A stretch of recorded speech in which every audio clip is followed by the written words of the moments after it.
I'm a sad man. Hey, welcome back to Barely D&D. I don't know if you caught that, but Abby just said that she is a sad, fat Irish man. This is your Dungeons and Dragons podcast. Sad Irish man. Okay. Wow, what an important delineation. My bad. I was confused That's as well. crazy. We're gonna What do a- another. what a we're gonna, very we're gonna important do another delineation. take. All right. Oh, I like this intro. Can someone do the Craig now recording voice? Now recording. All right, welcome back to Barely D&D. This is Landon. I definitely didn't say the wrong thing a few minutes ago. That was really embarrassing. Which may or may not have been left in the cut. I don't know. I'll see how I feel when I edit. But this is Barely D&D. This is your favorite sort of Dungeons and Dragons podcast. The letter question for today is, if your character could have 3 people, it's the dinner table question. I love the dinner table question. If your character could have 3 people at the dinner table, they can be famous, they can be dead, they can be alive, it could be someone fancy, it could be the king, it could be your best friend. Who would it be? Are we keeping it within Yalabrin people? No. Whatever, whoever. Well, I like it. It's but okay. Okay, it is within Yalabrin. I like Jackie going, are we keeping it in world? No? Well, I want it in world. I'm sorry. Who do you guys... No, it's fine. Who do you guys want for Diminipuka? I kind of want to, Zach, I want to know I want you to be the NPC, and I want to know what you personally, out of all of y'all, as the DM, you would have at your dinner table. As the DM, who would your dinner table be? He's not. Do you have a pencil stuck in your head, Abby? What's a knitting needle? Oh, okay. Oh my goodness. Okay, so Did you pulled that forward out of your hair, and it looked like you pulled a needle out of your head. That was terrifying. What were you asking me while I was responding to my wife? I think that the DM NPC should be you, and I think that you should tell us who... There's Hafa. Hi, Hafa. Hi, everybody. Oh, Hafa, show him Reckham. You learned Reckham for Texas Tech. Reckham. Yep. Nice. She doesn't point the gun away from other people. She points it at people when she says There you it. go. We're trying very hard to correct that, but she's insistent on it. I think that... Yeah, you're the and you should tell us who your dinner table within Yalabrin would be. Okay, I am the DM NPC. Fair enough. The DM NPC. Well, since it's your birthday, Abby. Okay, let's start with... It's your birthday.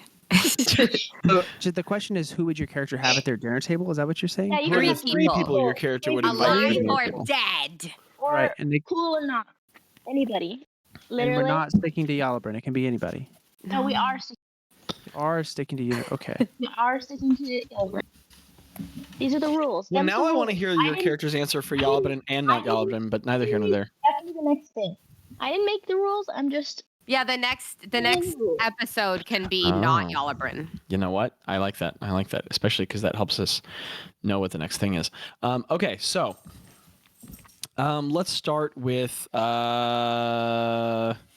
Oh, I knew you were gonna pick me. At Ro's dinner table, she would pick. I'm not including any party members because we eat dinner together every night. So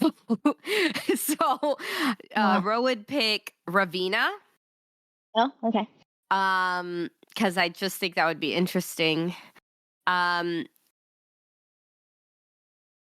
Ravina, Valek, and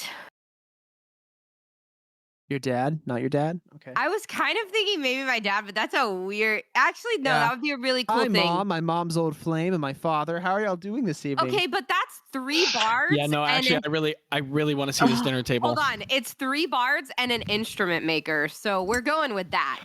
Mom, Dad, Valek. Imagine the sheer drama between 4 bards who are all either romantically interconnected or the product of romantic interconnections. That's wild. What a dinner table that would be. That would be incredible. You'd pay tickets to be at that dinner table. Yeah, I'd want to be a fly on the wall for sure. And that's also who I would pick. Fun fact. Jackie says, we talked real world. In the real world, I want the NPCs. Okay, Greebgar, who would your 3 be? Your 3 would be Walter. Oh. Tasha. Oh. And Lashla. I'm just kidding. Hello? Oh, and Hello. I know that we're not supposed to choose party members, but I feel like Greta and Tello are just like besties. So she would want him. Love it. That's my dad table. That's really cute. Blaz. Also, Landon, I like that you're wearing a hat that just says dad. Yep, it's my favorite hat. It actually fits the best. Bazz would, for dinner at his table, the three people that are definitely from Yellowbrun. One would be Agatha Christie. Because The Megan next Grund one. is part of the universe, and there is an Agatha Christie character that Daniel has created. So I'm naming and claiming Megan Grund, Agatha Christie at Bazz's dinner There you table. go. And imagine DMing for me, Jackie, someone who acts like this. Zach laughed, but you couldn't hear it because he's muted. Just wanted to point that out. Zach was muted, but he did not laugh. An I important thought you clarification. laughed. Okay, never mind. Oh, poor Landon. It's a hard Then day. I would choose. Hard day at the line. I don't know. Sorry, Landon. Trying to think of 3 memorable people from our campaign. Shouldn't be this hard, but Yikes. Trying to think of literally any 3 characters. 3 poop bucket lady from episode 2. Sorry. I picked And Poop Bucket Lady, Poop Bucket Man, Zach's and rich storytelling. I would pick the Emperor of the Kefkin people because that'd be so Man, funny to so see him far, eat so dinner Bazz. with a poop lady. He'd Wouldn't be it be so Secretly a mad. god, right? That'd be hilarious. What A a- secret What a poop dinner god to have bucket Bessa lady. Ood and Emperor Asgon, same table. Yeah. That'd be wild. And Agatha Christie. So if someone gets murdered, and- you know she's gonna write a really good book about it. And Agatha Christie. Hey, quick but very embarrassing question about real life. Who is real life Agatha Christie? I don't know. She's An a mystery author. writer. Yeah, Yeah, an author. Very Yeah. popular novelist. She's what? I'm trying to think. She wrote The Murder in the Orient Express. Yeah. Yeah, the and, question like- you asked was very funny. Tons of Wait. This- So Daniel wanted to make an NPC in his world who was a murder novel writer, and so he made his NPC a murder novel writer. Yeah. Like he in his world, he made his made up writer Stephen King, not Bevan Ging. I think Steve- I'm not the Daniel, name so exactly. I can't speak for him. I think he just wanted Agatha Christie in his world, and therefore Gingers, chose am to I have right? a murder novelist to put in his world. We had a Didn't- one shot with her. It was wild. Didn't the I did. I was didn't there. I the met her. I'm in murder one of her books now. Yeah, that's true. didn't Murder She Wrote, wasn't that based off of a lot of Agatha Christie stories? The TV show? Could be I wrong. don't know. I don't know. Hmm. Good question. I think SpongeBob was. So, do I have this correct that I am the DM NPC? The actual DM Zach? is the DM NPC. I don't It's understand. you. that. I really am an NPC in y'all's stories. Be at the Um, dinner. And they're Yeah, people from everyone- the world I made up. Yeah, Yes. yeah. Who would you, but it can't be from the Okay. party because, Right. obviously you want to have Um, dinner with the party. Because you can only have 3, and that would Yeah. that would break some hearts. Yeah, you had and to- I don't want you to Wow. break anyone's heart. This is really, really, really, really hard. I can think of a lot. Some are characters you don't even know. Okay, if we're sticking to characters y'all know, How did that? I would pick. And I can think of many different interesting versions of this story. I can think of many different versions of this dinner table that I like, but I'll just go right off the head and let's go with Still Alive Shista, Shpagoober. Oh, you mean like just 'cause- pre-evil Shista? Well, not undead, alive Shista, Oh, yeah. Shpagoober, Oh, and oh man, Ueg. This feels so self-important to be listing characters I play, but this feels so arrogant. But yeah, but we I feel made like- you do it, so if those characters were not me and they were their own people, I would Yeah. really love talking to all 3 of them.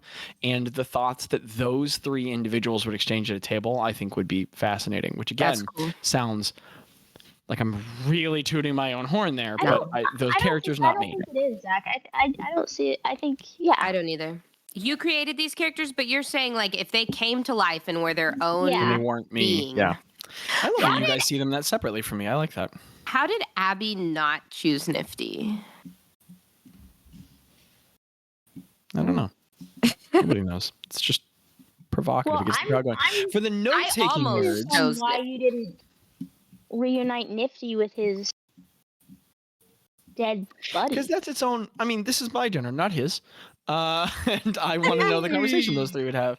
This is my dinner, not his. Because if I did that, that would be the whole dinner. You know, it wouldn't even be a dinner. It would just be whatever that would be. And that's not what I'm going for. I'm going for interesting conversation. Just real quick, can we talk about how each dinner really represents our personalities, our characters' personalities? Like Gretta's would be super calm and chill and maybe a little weird.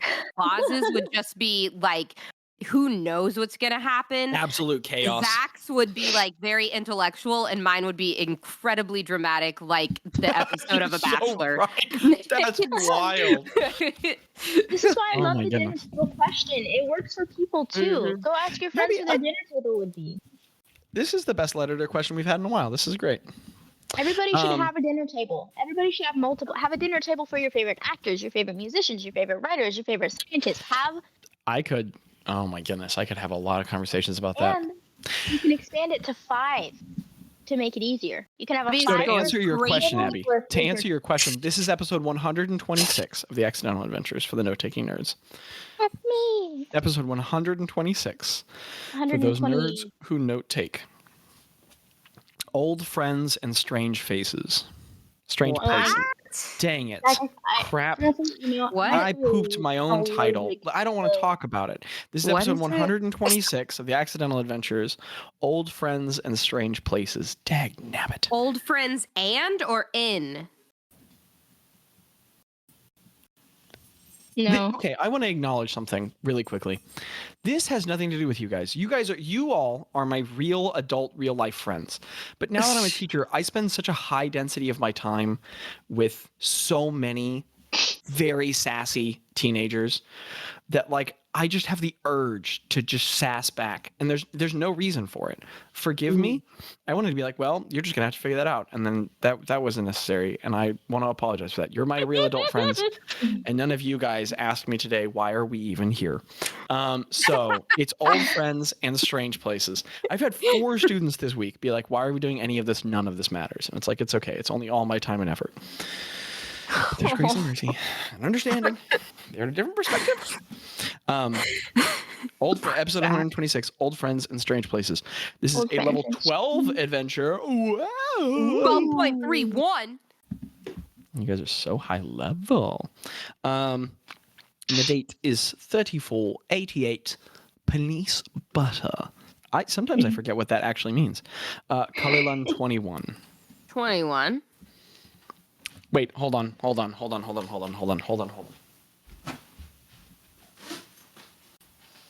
He's gone. He's gone again. Okay, I don't want to delay this episode anymore, but I have something truly precious to share with you all, and I want this on recording forever. I've started keeping notes of the quotes of the insane things my students say, and I'm not going to read them all. That would be too much time, and I'm not going to read their names, but I'm just going to start reading some of their quotes, and we can do this every so often because it's incredible. Ready. So 2 students, they're all seniors, and 2 students were discussing scholarships, and they were talking about their interest in schools based off of the money they had been offered. And one student said, I was interested in MSU, but they only offered me 3. As in, like $3,000. And then another student responded, dollars? And then all of us looked at him like, okay. Another student said, I miss Pampers. One of my students was talking about, well, I'll just read the quote. I won't give context. One of the students said, I was the superior twin. I had more nutrients. Did they eat their twin in the room? Another student said, one student asked another student, how do you fall? And the other student said, I don't know, gravity. One of my students, and this one was famous, I wrote this on my class board and everyone went around saying it. One of my students said, I couldn't get taller, so I grew wider. I asked one of my students, you keep using that word. Do you know what a noun is? And I was being sassy. And then he barked back, I know what a noun is. A-E-I-O-U and sometimes Y. And then today, when I read this quote back to my students, one of my students was like, it's so dumb. What is that, a verb? And I was like, guys, about to enter the adult place. Another student said, I like crumpling my money. It adds texture. That's a fact. True. Yesterday, one of the other teachers, he's my best buddy on campus, so this was said very much in affection, but my best buddy on campus told me, I'm glad that you're finally embraced your uselessness. Oh. And then it was funny when he said, okay, well, that came off wrong. It was really funny when he said it.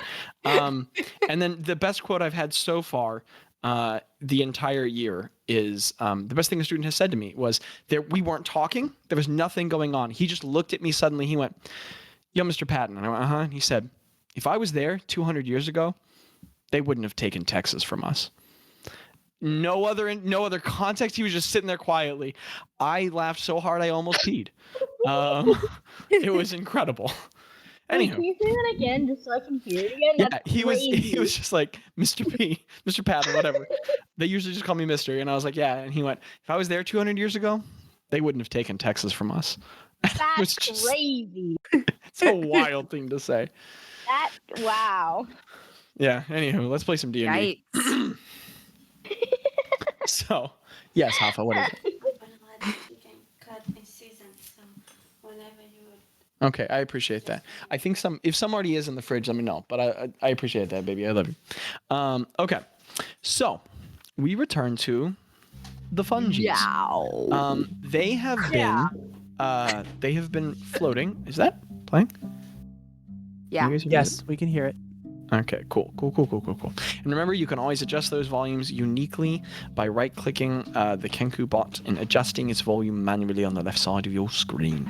So, fungies, you guys have been floating on Mr. Catawampus's floating house for 3 days now. Just slowly rotating around the island. A quick update, just a little bit of business. Ro is still bald. Now, the teleillusions have worn off. Everyone looks like themselves. Ro, you started growing some peach fuzz, so you look like a freshly buzzed person. Are you keeping it bald, or are you just letting it slowly grow back in? Well, it's been Craig is not here at the moment. He's passed out, I'm guessing. But now that it's been 3 days, the ring would have fully done Craig's stuff. So while Craig is passed out, Ro might have gone and slipped the ring off of his finger. And so to not totally make a thing out of this, after Craig's scar is fully healed, in a way that we talked about where, the scar tissue is healed, his skin is all leveled again, there's just a little bit of discoloration and some of the gold flecks left where it was. You guys, and one of the eye on this side has been, the iris is very, very, very, very slightly a lighter color. His pupil is. But you all, or his pupil is iris. You all, as you were offered the ring, Ro, you have it on. You are now offered its regenerating magics. Could you roll a d6 for me? Yes, I had it ready. Yes. That's a 1. Okay. So never mind. Ro's hair is halfway back. Because that's how many days it takes to regrow something. So, Ro just has like a bob cut right now. Cute. I And bet it's it's halfway cute. back to full length. Are you styling that in any particular way, Ro, or are you just letting it come in as it comes in? Is this cute? Like on a scale of wait. Hold on. I want to role play this. Hold on. I have the mirror out and I'm looking at it, and like, what do the flowers look like with a bob cut? They're just more heavily protruding. They grow, instead of kind of like falling around your hair, like popping up in it intricately, they're just a little more like kind of They grow into the grain of the hair more and follow its direction more, but they're still small and pink, and I mean, they're very small flower stems. Audible sigh. They're still small and purple, and they don't distract too much. What do you guys think? Should I keep the ring on, or are we liking this new look? Honestly, It's I like should have bald. Head. Meow. What'd you say? You should cut it off again. Gretta says No. meow. Yeah. You and Craig were like twinning. I didn't have my flowers. Yeah. You know, looks the great. buds were gone. I don't It know. looks great, Ro, but if you keep it that length, then you have to keep cutting it. And I guess you Well, could no, get I mean, Tell to like- cut it for you. I could just keep it like this for a while and let it grow. I think I'm gonna do that. It's a lot nicer. It's for after being bald for like a week and realizing that like a lot of hair is like really heavy and hot. Like it's kind of nice to have this And you're like in this more tropical climate. Tello just like leans over on the floor from where he is, like his little side eye, and just pulls out a little knife and he goes, "I've always wanted to do a pixie cut, but I haven't yet. Come on. no. We do all sorts of interesting things. We could I shave aside, laser lines, No, I'm liking the pompadour." I'm like I get him to cut like short bangs Oh, and like a cute. bob. And Okay. and I think I'm gonna keep it this way. And she like slides the ring back on Craig's passed out body finger. Okay. And Craig's passed out body receives the ring unwillingly, and you have a bob cut. And Cool. it's a little longer, at the front than in the back, and the bangs are. Wow, Tello's like really good at this. Like he's quite the barber. He's amazing. But so there is that order of business. I think the only other thing is 4 days later. Ro only has 1 day of violent gas left, so she has almost escaped this forever. Still a day? Yeah, Oh dude, my you just keep God. rolling this. I don't know how you keep Yeah. doing this. I don't either. It's a 1 in 100 chance, and it keeps happening. So It's happening It's so happened many twice. times now. I Feels think like it's forever. thrice, actually. I think it's Really? 3 Even times. Thrice. Yeah. Abby, were you here when we described your surroundings and this environment, or? Meow. Okay. So you and the fungi have been floating around in this little, it's like a in its entire width, it's like a 25-30 foot wide flying gazebo. Gazebo shaped house. So there are walls. Yeah. But it's that kind of like octagonal or hexagonal make. There's like a little door on the front, and then the sides, and everything here is a smooth white texture, and the wood that's laid over it is painted a kind of terracotta red. There's terracotta tile roof going down. The 8 pillars of the building are exposed as the ribs of the roof as well. There's like a porch that makes up a couple feet of the perimeter of the floating little house in every direction with little white railings. All the furniture inside has smooth white frame and backing and structure. And there's a wooden floor interior. The home inside is all very cozy. One wall is a big bookshelf. Another is a tiny little cooking space. There's a little writing desk. There's some very small furniture in the middle. It is a very cramped space for all of you all. And everything in this space is made for the height of a 3 foot tall sentient talking house cat. And it is all of the white material in the home, which is the vast majority. All of the structure, everything is bone. Crushed bone, fragmented bone, polished bone, smoothed ground bone. Everything is bone here. Now there is velvet material on things. There's wood paneling. There's terracotta roof. The floor is wood. The furniture has red dyed leather on it, but it's all. Thank you, baby. Love you. No, it's okay. Ciao, Momozia. It's just there is a staggering amount of bone in this house. And you have learned that Mr. Catawampus, the little sentient cat man who runs this place, loves bone. And that is what he wants because that is what he makes everything out of. The little coffee cup he walks around with is bone. His pen is a bone with a sharp point that he dips in an inkwell. The inkwell is the bottom cap of a skull. Everything's bones around here. And did you hear me describe Mr. Catawampus? I think I did, actually. Okay, then I will leave that. So you all have been floating around for 3 days in the home, and he has communicated when he intends. He says that you guys have like 2 more days before you reach the tower at the center of the isle. So you guys should have a couple days before you get there. Can I go? I have to take the barrel back to Papa John's. Absolutely. Do you want to make that a thing, or do you want to just say you've done that off screen? Because it's up to you either way. I've done that, but also, like, is there anything anybody wants from Port Resplendissant, like on the way back? Wait, let me think. I'm thinking. I would like a bakery sweet, please. Bakery sweet? Roses. Oh my goodness. Just anything sweet. I need sugar. I don't need to role play that. I can just go pick up a pastry and deduct some money from my pocket if that would be easier for you.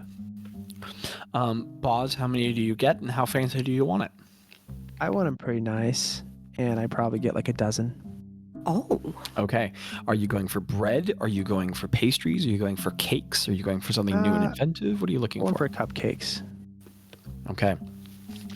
Bazz, you return with a dozen cupcakes. Party time. The lady who you guys introduced to the concept of cupcakes in Home Cove is just really behind the times, and cupcakes have been a thing for a couple decades in Port Resplendissant. But things always start in Unsen before, and then they circulate to other cultures. It's just a hub of culture and community, so it gets popular there. So Bazz, you return with a dozen cupcakes. There are a couple chocolate ones. Now it's simpler than we know cupcakes. There's no paper bottom. They're kind of in like little wicker holds. They're just conical. They don't really flare upward they're just a cylinder. So they're not conical, they're cylindrical. They have a flat top, and the icing is much more kind of like a glazed cream rather than like what we would know as fluffy frosting. But there are a couple chocolate ones, a couple of vanilla. There's a berry assortment. There's a dark moss cupcake. There is not like moss, but like the flavored dark moss cupcake. There is let's see, the cats are fighting each other. There is a sort of like pancake syrupy one. It's basically like kind of like a cupcake that's made out of pancake, and then in the middle's been filled with syrup, and then that's kind of like hardened and caramelized. Sounds good. It's phenomenal. There's one that's kind of like a cupcake material, and then it's not peanut butter because nobody's made peanut butter, but it's like a hazelnut like butter surprising spread, to me, like swirled on top of it, with a little bit of powdered sugar on it. It's a phenomenal confection. For such fine treats, Bazz, you have spent quite a bit of money. If you are fine with coming back with something that's that fancy, you've spent probably 2 silver. Yeah, like a lot of money on it. Why'd you give me the face, Jaci? Because I don't know. I was looking at my money and I was like, 2 silver's not that bad for what we have. Yeah, you're just, and this is true, filthy rich. $60 for a dozen cupcakes is a lot. Wow. Yeah, no, that's right. That's true. Because that just a reminder that a copper is essentially $3, a silver's kind of 30, a gold's kind of 300. I get and it, all throughout the campaign, when Bazz was like, "Here's a platinum for your trouble," he was basically like being like, "Here's a $3,000 tip." The 5 or 6 times he did that in the campaign, so it's a lot of money. It's a lot of money. Yeah. No, you're right. Do the Fun Guys have like a reputation for being particularly generous? I mean, you're certainly gaining one. And the thing is, it's not with important figures either. It's just some random schmuck you meet along the way who usually doesn't know who you are. Don't call him a schmuck. He's not a schmuck anymore. He's got a platinum. Anywho. So like you also might not, because people might not even know who's donating them, but you're certainly going around dropping coin. Yeah. So returning to the Fun Guys, you like all are floating in man. Mr. Catawampus's. Oh, and everywhere the house floats through the sky, bubbles appear behind it. Oh yeah. It's like so Linda. you guys are in the floating house with Mr. Catawampus, a couple days away from your destination. Bazz has left his barrel and returned with a box wooden cupcakes. Excuse me, a wooden box of 12 cupcakes. He opens it up. edible. Whoops, wood. And what's that party doing? Are there a lot of trinkets in this house? Quite a Bones. few, all fashioned from bone. I am.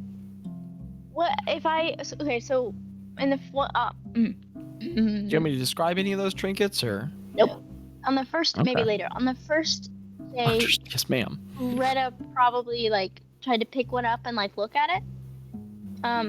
If Mr. Catawampus sees her do this, what does When he you do? picked one up, Mr. Catawampus, so you like picked one off of a shelf. The one you picked up was it was two like little real bird-like bones, Oh, cool. and then an actual bird like rib cage and skull.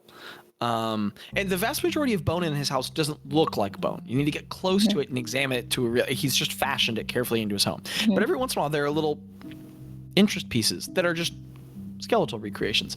But it's like a little bird skeleton on a little platform, which is bone. And except he's fashioned it so that the legs are straight up and down, and he's put bones, like a little extra spine running down the end, so it balances the weight a little. Oh, And he's run a rod through the legs and the hip that's smooth, and when there's a little like skull cap resting on the other side of the plate with a little bit of fluid in it, and when you push the bird down, it like dips its head in the water and rocks back and forth, and dips the head in the water, rocks back and forth, and it's that little thing, but out of a real bird skeleton. So when you go and pull that off the shelf and look at it, he's writing at his desk, not looking at you. His tail twitches. His head, he just turns all the way around in his chair with just no audible cue or anything. And he looks at you, and with that unblinking cat face, just that dead cat expression, he goes, meow.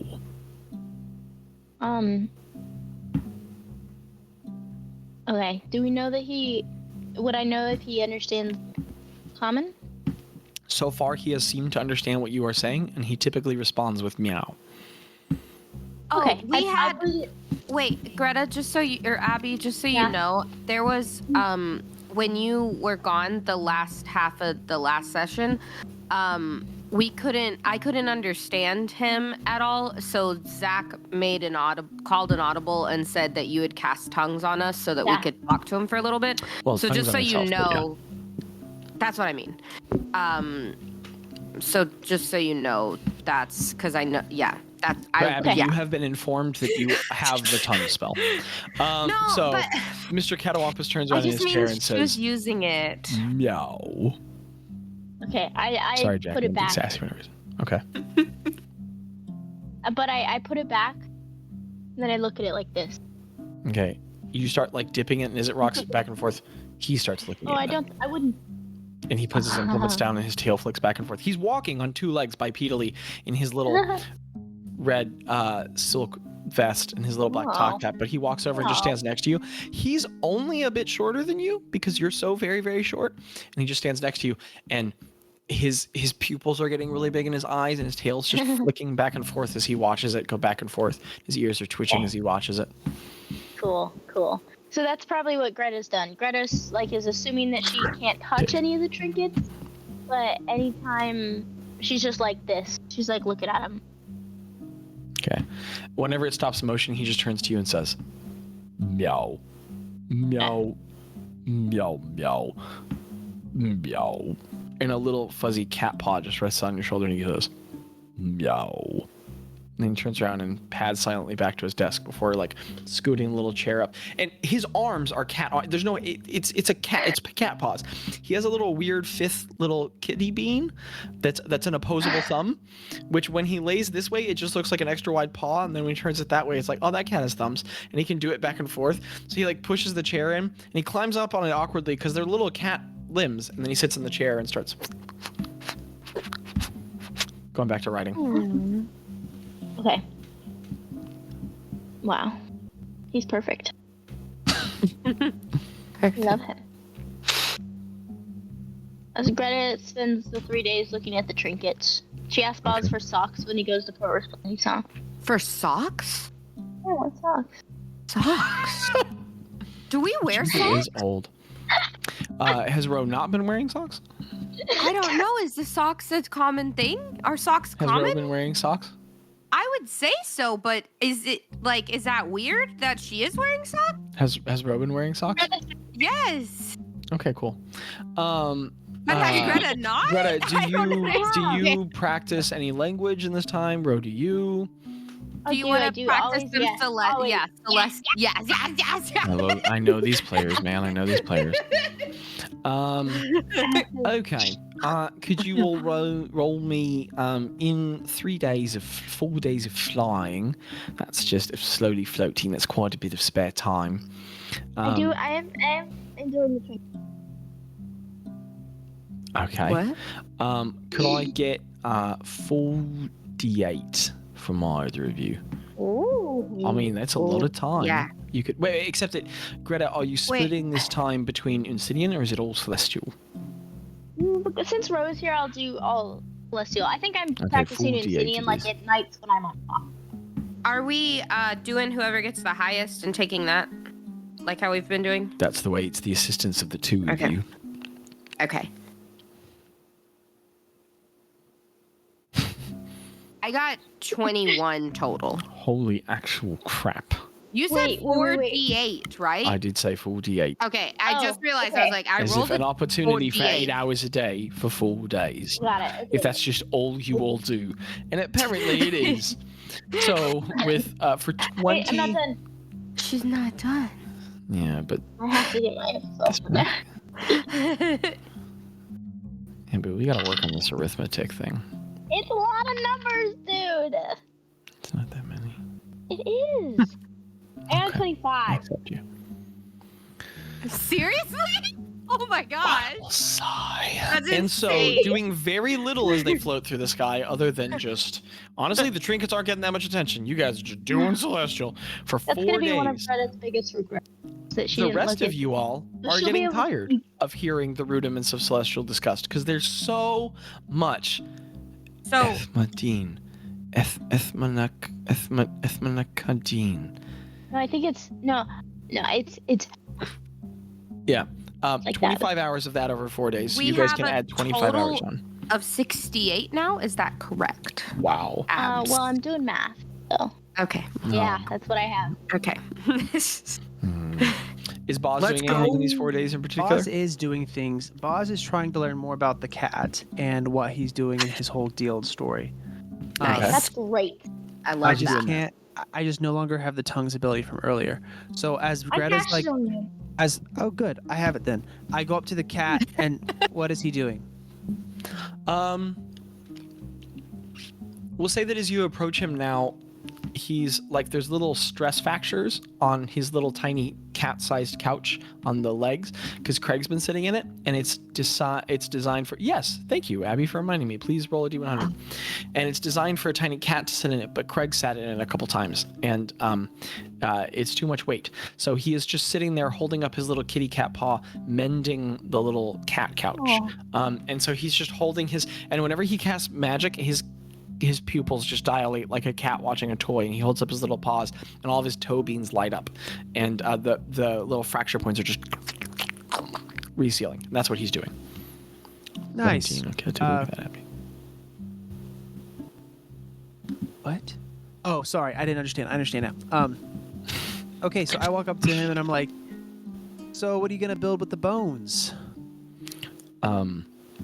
Well, let me pull this up. Accidental adventures, sessions. I really should have thought of this. What am I even doing? I can ask a different question. No. I'm pulling up the thing for Abby's role because who knows how it could influence what happens next. Oh gosh. Oh no, I don't like whatever Roll a that D4 is. for me, Abby. I don't have that one. I don't have that. Oh, okay. So, this is new. For every D&D session, having your character sheet and then all of your dice out is a good way to start. D4, you said 4? 4? Okay. What are you gonna do now about it? What are you gonna do? My goodness. Okay, Yeah, could you 3. roll 2d20 for? You rolled a 3, so 4 total. +1? Okay. Okay. And then could you roll 2d20 for me? And then again, please always put these details in your channel so that you can keep track of it. It'll be a 6 Okay. and an 8. Okay. So for the night +2, that's 16. For the next 16 hours, Gretta, as you cast tongues on Bazz, what does that look like? It's probably pretty chill. I think she like mutters a little incantation, and like the tattoo starting on her like collarbone lights up and goes up her neck, and then as Okay. like words cut, like letters and like text in a bunch of different languages come out of her mouth. But there's a lot of like sick. meow. Bazz, as it washes over you in your consciousness, you check out of the corner of your eye as Gretta kind of twitches a little bit, feels an intense pain in her joints, and then not her torso, not her head or her neck, but her legs and her arms both get longer by 3 feet. Now this is important. Her clothes don't. Her limbs just go and very Gonzo in Pirates of the Caribbean or Muppet Treasure Island. Ro or Gretta, each of your limbs is like 3.5 feet long now. So you're just suddenly as tall as Bazz, but your body's still tiny. For the next 16 hours, your dex score is increased by 1 and your movement is increased by 10 feet. You're also real freaky looking. Didn't this just Gretta, happen to Bazz? Yes. Yeah. And then Bazz disregards that and turns around and asks what to Mr. Catawampus again? So what are you gonna build with all that bone? He Catawampus. turns around and his ear twitches as you all hear Bazz say, meow, meow, meow. He turns around and he says, meow, meow, meow, meow, meow, meow, meow, meow. Meow, meow, meow, meow, meow, meow, meow, meow. Bazz, you hear back, stuff in my house. Cool. Cool. So how'd you get out here with your house to begin with? It's very cool. That's all Bazz says. Okay. He says, meow. Bazz, what you hear back is, I am a creature of the Fae, from the Fae wilds. I am from the high courts. There I lived for a long time, creating my home from bones. I like bones. But long ago, a dark shadow fell. A horrible creature made its way into the Feywilds, slaughtered many high beings.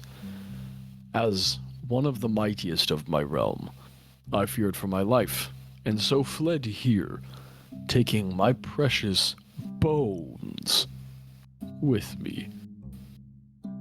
What was this creature? Like, what do you mean, like a dark creature? Like, what was it? You hear, he responds, meow. What you understand, Bazz, is, I will not say his name, but we all fear him. Oh, can I try to see if is he talking about the bloodied one, or is he talking about? You can make an insight check. This is insighty. I'm gonna make an insight check.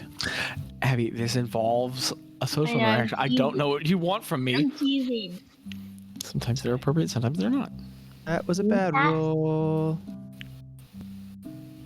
First roll of the session. Wow. 11. It's 11. Well, No. And my liver is chopped. Your liver? what did you guys roll for? Yeah, 'cause I'm chopped liver. Oh. We rolled for Celestial and Abby rolled for Wild Magic. Okay, but it wasn't an ability check. Anywho. It wasn't an insight check. Audible sigh. So, Bazz, you put together that very much could be what he's talking about.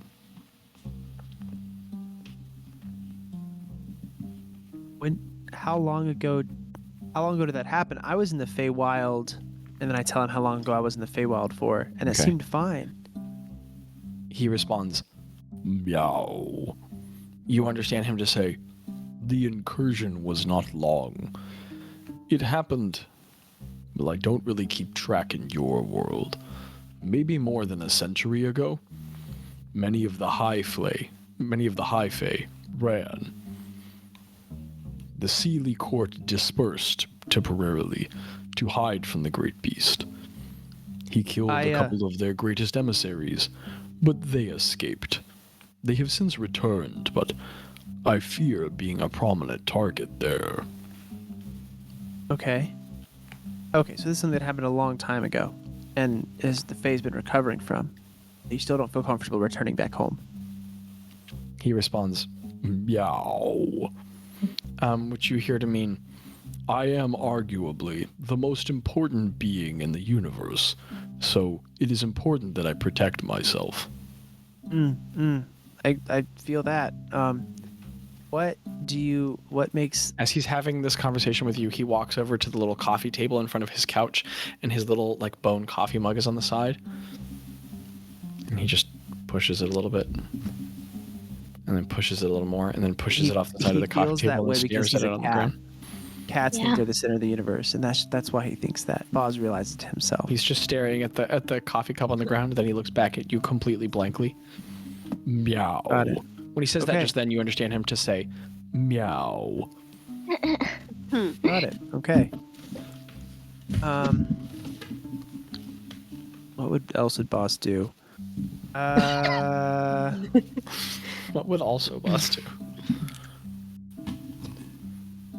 Next campaign, you guys will have a sudden strange fight against also Bazz. Oh gosh, I do not want to fight also Bazz.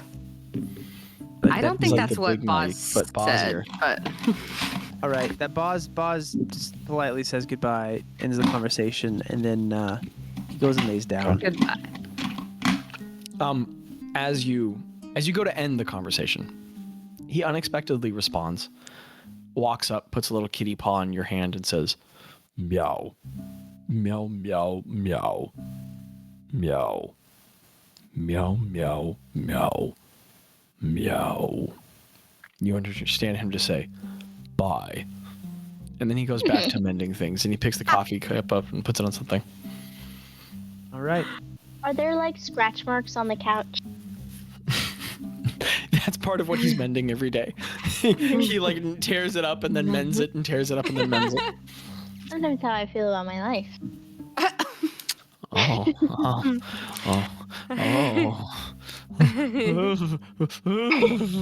But yeah, anyway. I have a question. I have a question. Okay. Would you like to go first, Landon? No, I'm fine. I'm good. You go. I was wondering, is it Kate? Is it? What am I trying to say? My brain stopped working. While we're moving, like, how fast does this thing go? Like, can you go and like sit outside? Here's the weird thing. On the little porch. There's a huge wraparound patio. And you can sit on it and not like be like, oh, it's so fast, I'm gonna fall. And here's the thing: the railings for a 3-foot tall cat. So like when Bazz and Tello go sit out there, if they sit down at the edge, when they sit, the railing's at like arm height. For you guys, it's kind of awkwardly in between. It's a little too short, but not quite. It's a little high if you're sitting. The house doesn't look like it floats. It looks like it floats very slowly. But every time you walk away and come back, you've made up a crazy amount of distance. Way faster than you would walking. It's magical.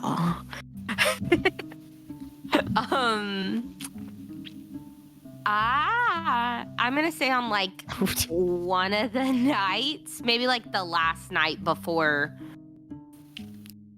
we get to our destination, Rose gonna go sit on the porch and kind of like while everybody's asleep. Yeah.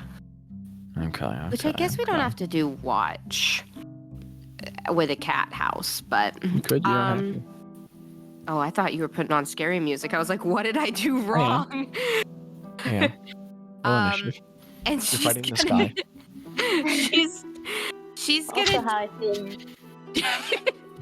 she's gonna do something. What does that mean?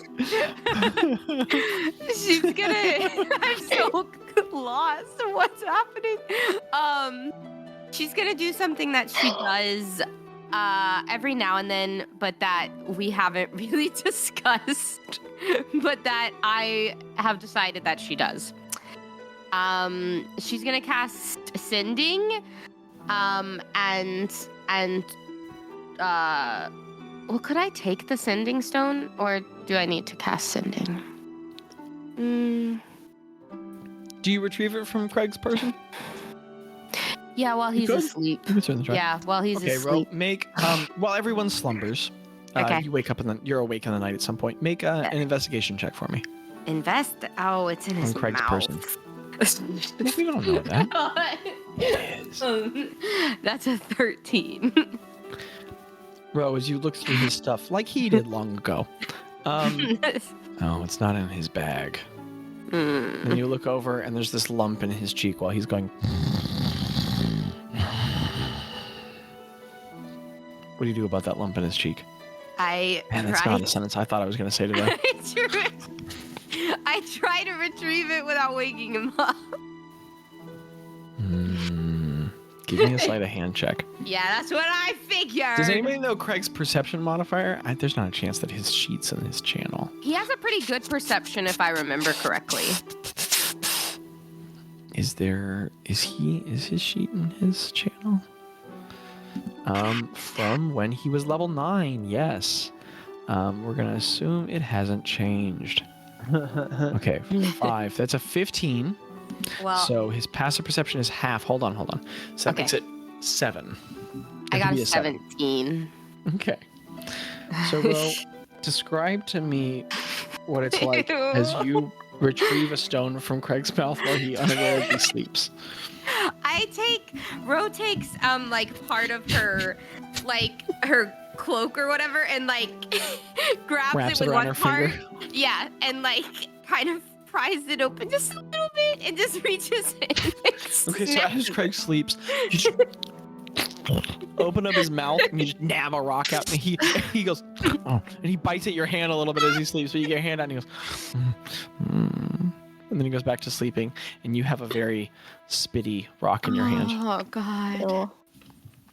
Oh. Very salivary. At Very any salivary. other time, she would press the digitate, but she knows better Honestly, than an to do impressive that. amount of saliva. Okay. Man can produce. She's gonna Why would I say wipe it on her. She's gonna take Craig's own shirt and wipe it. Okay. Not hers, and wipe it off. Okay. It smells a little weird, but it's not sticky anymore. Oh no. Oh. You're making me want to press digitate so bad. You don't have to. It just No, smells but I know. kind of like Craig's mouth. No, stop it. Imagine the growth on the stone for being in a mouth that long. The moist Ew. location. No, it's not that bad. It just has a slight white film on it. No. Yeah. It's not a big deal. You just have to hold it in your hand and close to your face. I'm gonna resist. Ro's seen a lot Wow. of gross stuff in her time. She can deal with this. Everybody takes 0.01 levels of experience from Ro resisting to prestidigitate here. That's pretty crazy. That is crazy. It's Abby just did character growth. Abby? And now that you've passed the who test, did it? it's not quite so Who smelly. did it? I don't know. You all run together. We Um, have 65 students now. I don't know who anyone is. oh gosh. Oh my gosh, it's so many people. She's gonna go sit on the porch, Okay. and The face Greta made. Abby went. She gave you Sorry, the most dubious look. No, I And had an error in my thing. Oh, you're knitting, right? And she's gonna send. Ooh, that looks cool. She's gonna send Nice. to the lek. Okay. So you hold the stone. You whisper into it. What do you say? I'd like to think that this is maybe a little bit of a You know what? Not like First, it's not a odds or surprise. evens? Oh, odds. It's not Okay. gonna answer. I need you to roll a D100 for me. What? Why? Because he's not on the material plane and you're trying to contact him on another planet dimension. What? Oh, I hope he's okay. 77. Let's see. Da-da-da-da-da. Wasn't expecting that. Okay. You feel a connection form. What do you say? Well, as a player, I want to say that it's not like it's a surprise call. I feel like This is a she thing may you do every once in a while, and you just haven't Yeah. brought up to the other characters. Okay. to kind of just A real talk Bazz move. about Yeah. talk about stuff because Ro can't be Bardy and tell everyone what's going on, so she's got to tell someone. How many times would you say you've called Vilek and told him about your adventures?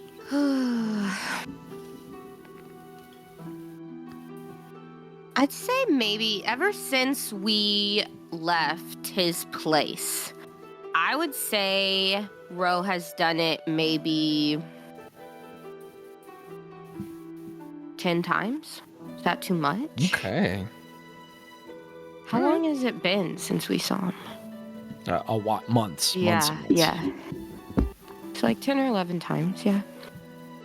So a couple times a lot month has you call and happened. just dump. Yeah. Yeah. Okay, so you call your acquaintance, Vilek the Amazing. Or no, excuse me, Vilek. I was like, the amazing? I don't remember that. Yeah, The Vilek the Amazing. Amazing. It is Right. Vilek the Amazing? Mhm. Oh, my bad. Kastalos Akash Vilek the Amazing. Oh, wow. Sounds like a bard name. Do I know what time it is in the Feywild? I mean, not in the Feywild, in the Lost Lands. Why did I say Oh. Feywild? Do I know what time it is in the Feywild? Yeah, it's upside down and sideways past 3. In the You call. Feywild.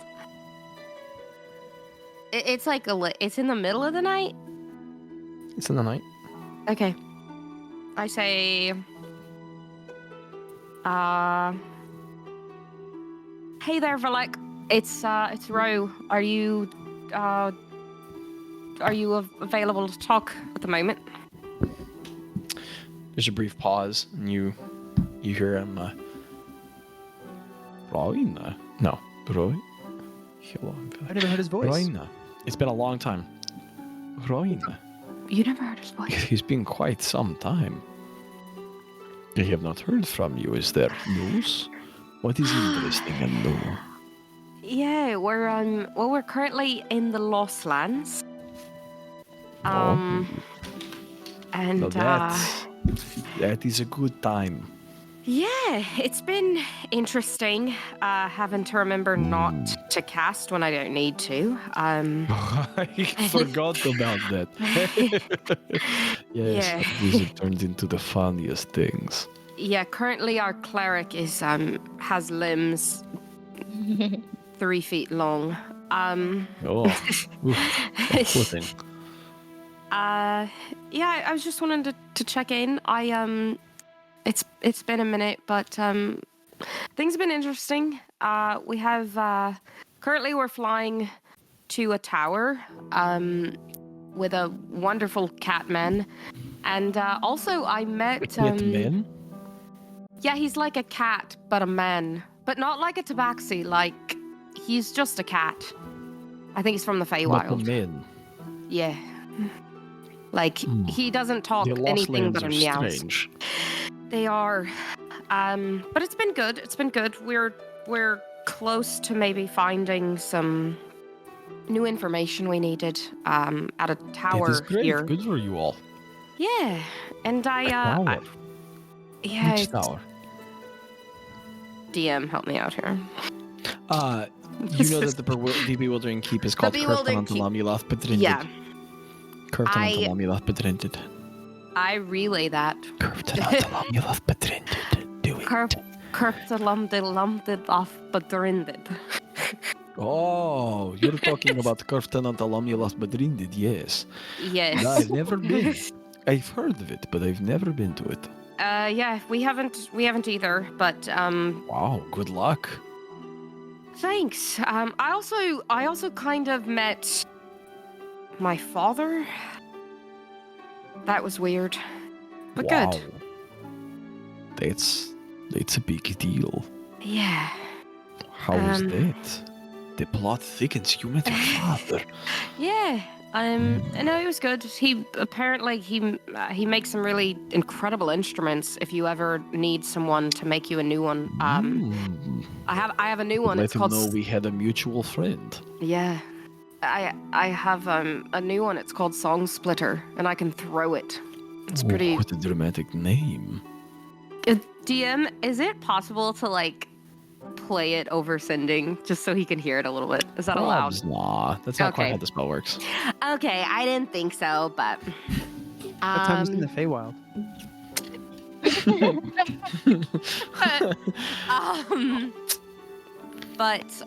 yeah, it's just we're just trying It's to get good to hear along. that you are well.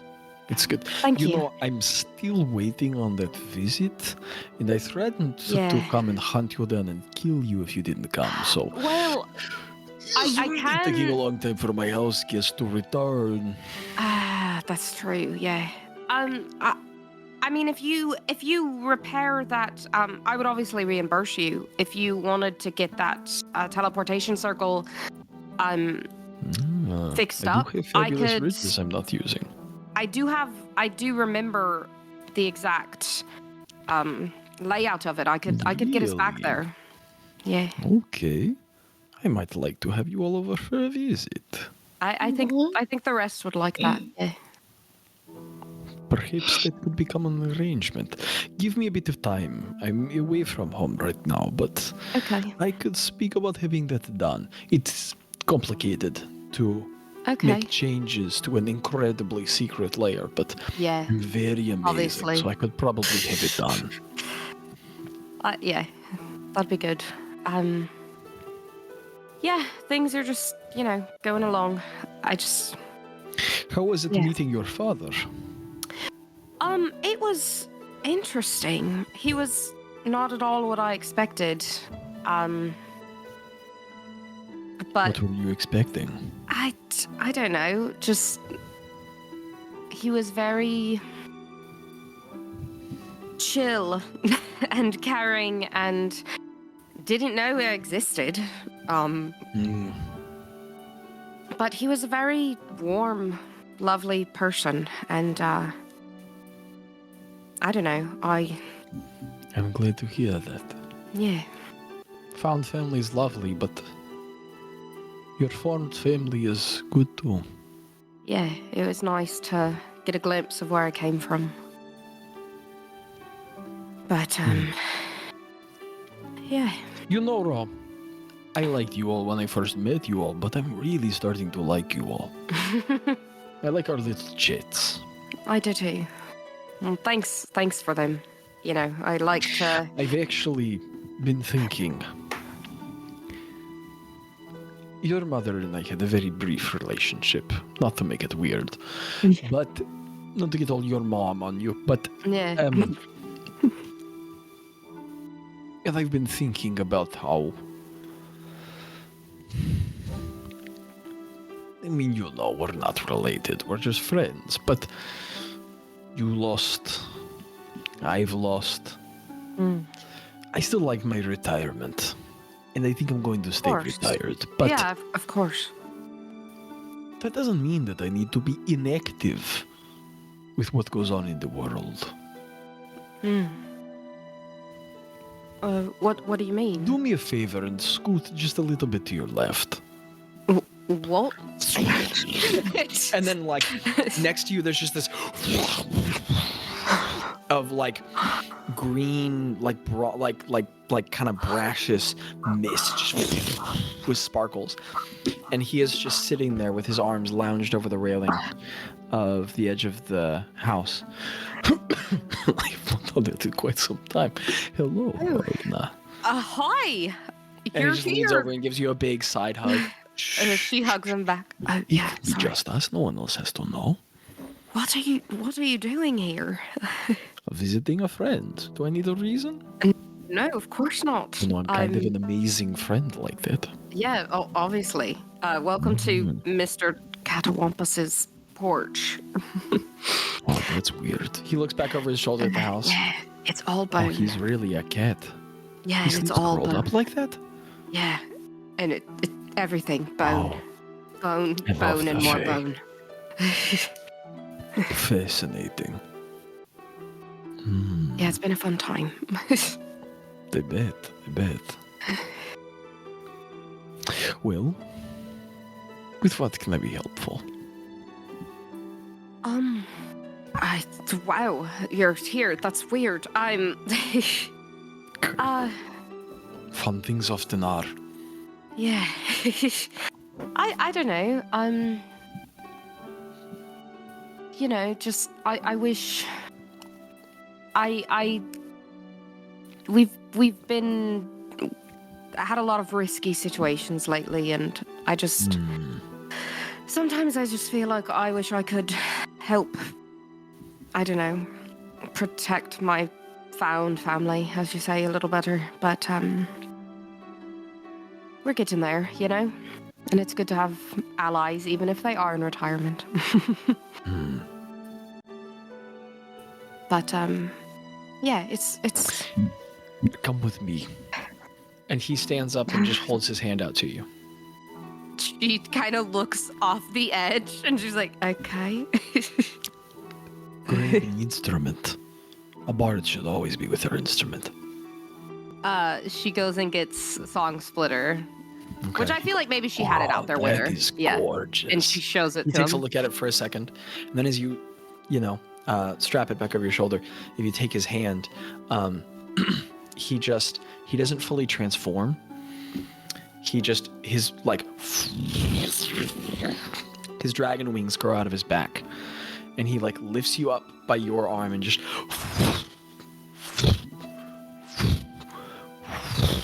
starts gliding through the sky and glides you down to the land until you guys on the ground. Says, I didn't want to wake the others. Oh yeah. He walks that- into a rock and sits down. There's this large stand of crystals with fish swimming between them that you can see through the starlight. And the moonlight is catching in them and reflecting off on the fish. And there's waterways flowing in between. He says, I want to teach you a song. and Oh.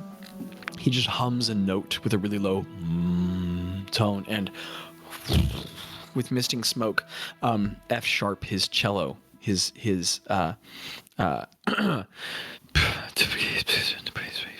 copper cello, his copper plated cello appears. And he pulls out his bow and he says, Follow. he starts playing Okay. this song, but in a cello. So just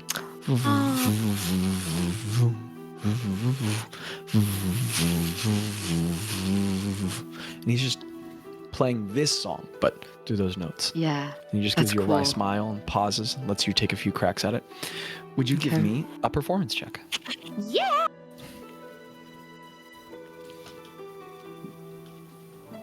That's gonna be. My. I knew that was gonna happen. Thank you, Abby. A 19. Wow. Ro, you play through the notes. Bing, bing, bing, bing. Well, except that it's on Song Splitter, so it sounds like a distorted guitar, Yeah. which is really sick. And as you do, there's these little sparks of magic off of your fingers. Oh, this is a magical song. This is like a bard's spell. He smiles at you and nods, then he does it again.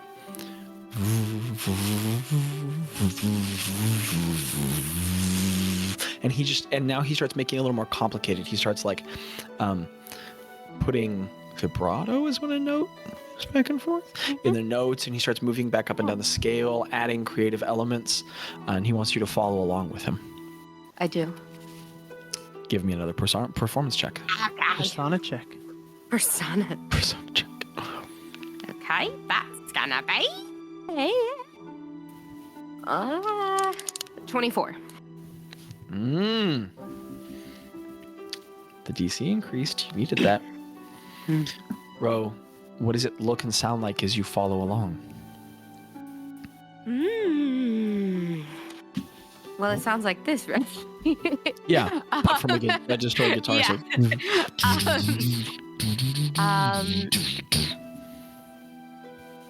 I think since he's just taught it to me, it's like purple and gold and copper magic starts kind of like almost like I kind of thought about it, and I think it'd be cool when I play Song Splinter if like the magic kind of like sparked from Ro's fingers because it's kind of like distorted. Yeah. So Yeah. And so it's funny, the magic comes from the tactile moments. So as your fingers press the strings, as your left hand presses the strings and your right hand plucks them, every place your fingers make contact and press, there's a little of magic. And as they spark off, it's like they condense. And where the sparks of magic fall down, they start floating up and collecting around you until they gather on your cloak, move up your forehead, and they appear very briefly in this little cresting crown, this little of copper illusion, like the two crested plates off of the side of Vilek's head. Just, and your hands light up for a moment. You watch some healing magic flash from them, and then all of a sudden, you see a light from behind you shining forward. As you look back over your shoulders, there are these two thin, like kind of airy, illusory copper dragon wings lifting from your shoulders and running back down your back and meeting at your tailbone. And then they just disappear. He says, reproduce that tune. Play it a couple times a day, and you'll have a little piece of my magic. Oh. And Ro, specifically, you gain the ability to cast Cure Wounds without expending a spell slot. Once per long rest, or a number of times per long rest equal to your proficiency bonus? No, once per long rest you can do that. And then a number of times per long rest equal to your proficiency bonus, you can make these wings appear and guard someone else, increasing their AC and making them harder to hit when you like respond with that song. Yay. I've just got all this magic to give. Somebody should get to use it. Oh, it's incredible, Vilek. I mean, obviously. He smiles, this time less with joking smugness and more a genuine appreciation for how beautiful this magic is, and he says, It is. It's an honor to carry on a little piece of your magic. Remember, all music is magical. It's only sometimes that people can see it. True. Thank you. Anything else on the mind or heart, kiddo? I don't think so. Not for now. Just taking it one day at a time in the Lost Lands. It's a good way to do it. Would you like to return to the little house? Yeah, that might be a good idea. They might wonder where I'm at. he stands up and his cello just melts into smoke. He says, would you like a fly back? Oh, I'd love that, of course. Picks you up, flies you up, and as you soar through the sky, he sets you down on the deck. He says, I think I'll travel here for a bit. Let me know the next time you want to talk. Definitely. Thank you again. And she grabs his hand. Roina. He just politely, kisses your hand, and then and he's just the human man with the wings coming out of his back. But as he flies up higher into the air, higher, he gets up to a certain height, then he just wraps the wings in himself and just plummets from the sky. Until he gets close to the ground, and then there's this big burst of like coppery green smoke, and from it this mass emerges, which is just an ancient copper dragon flying over the aisle, and he just starts soaring around the space away from you all, a different direction, just exploring. That's so cool. And Ro, you officially have taken the feat gift of the metallic dragon. Yeah. That's That was awesome. amazing. That was so cool. That is so cool.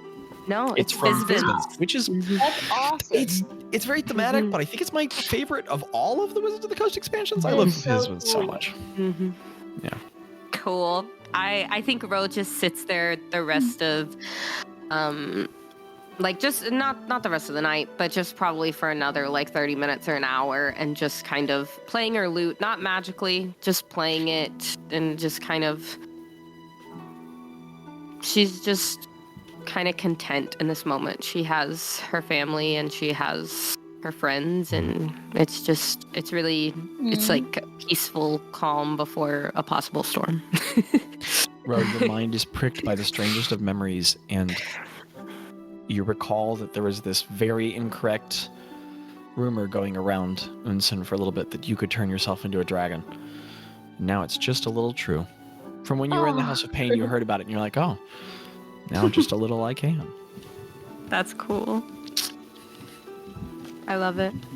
And as one of Yalabrin's mightiest bards learns a new trick and falls asleep, the next day comes. Are there any other really significant events that happen in the course of this travel? Anyone fooping or farping? No, not me. Hello? Not me, I don't think. If a player wants to foop, I'm not going to deny them that opportunity, or even to farp. Boomp and I thump. I don't know. Sometimes you got to hit him with a little bit of skippy metal. All right. Well, the party sails, and the sails. Actually, I'm going to change the song. I disagree with my sails. Here we go. We're going to get a little classic with it. No, I disagree with myself again. Okay. Ooh, double disagree. The party flies and sails onward, moving through the sky. And at some point, Mr. Catawampus makes you all food while you're here. Oh no.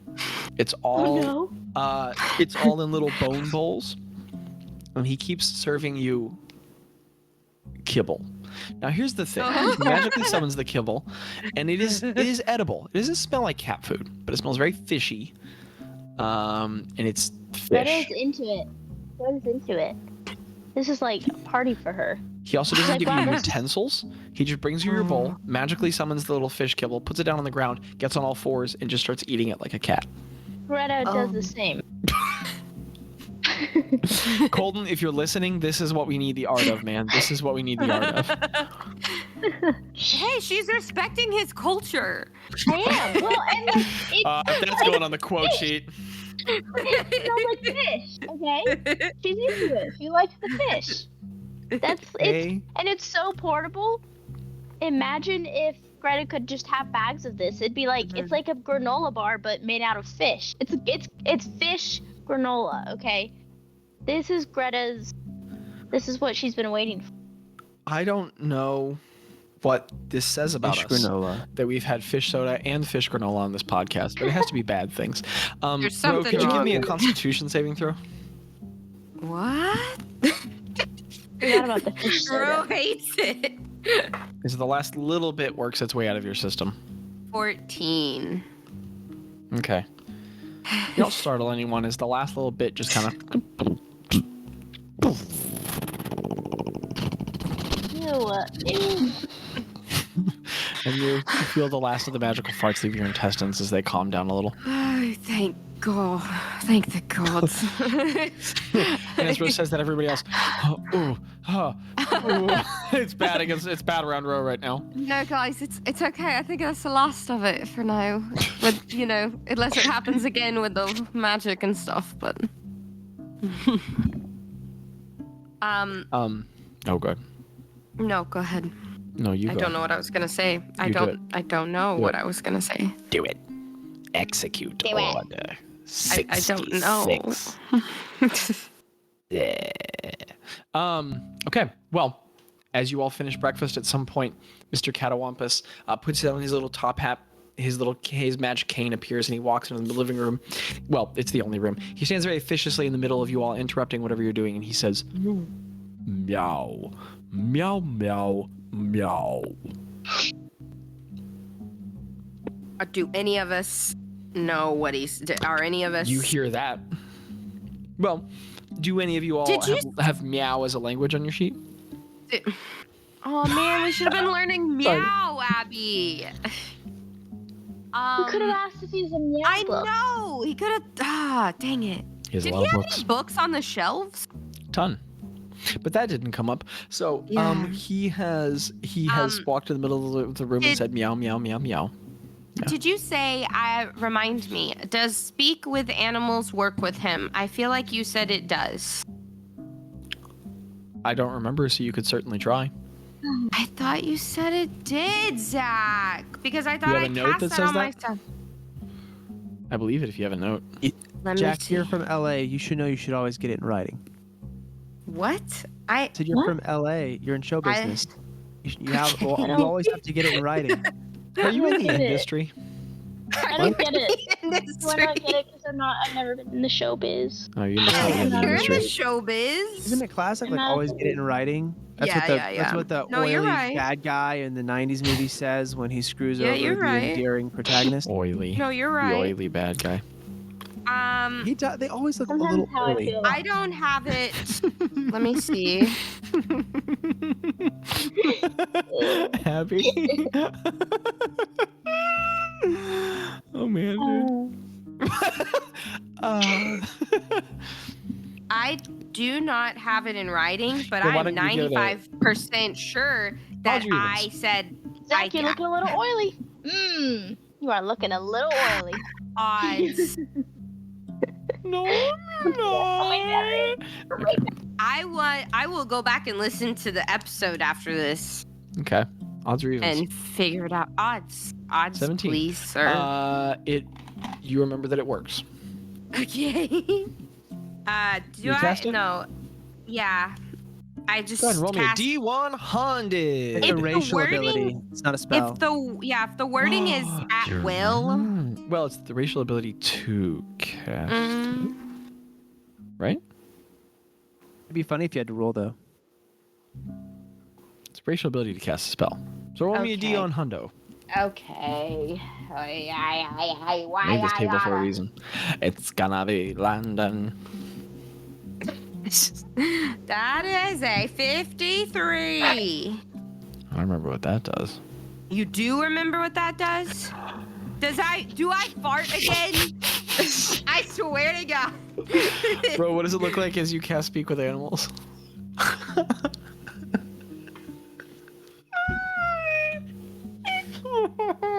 That's so funny. That's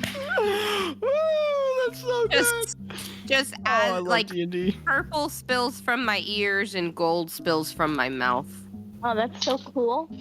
That's awesome, Jack. And as you play and that happens, you all watch as Ro expertly begins speaking in meow. And as she does, you watch growing all over her face a thick and full beard. Just I swear.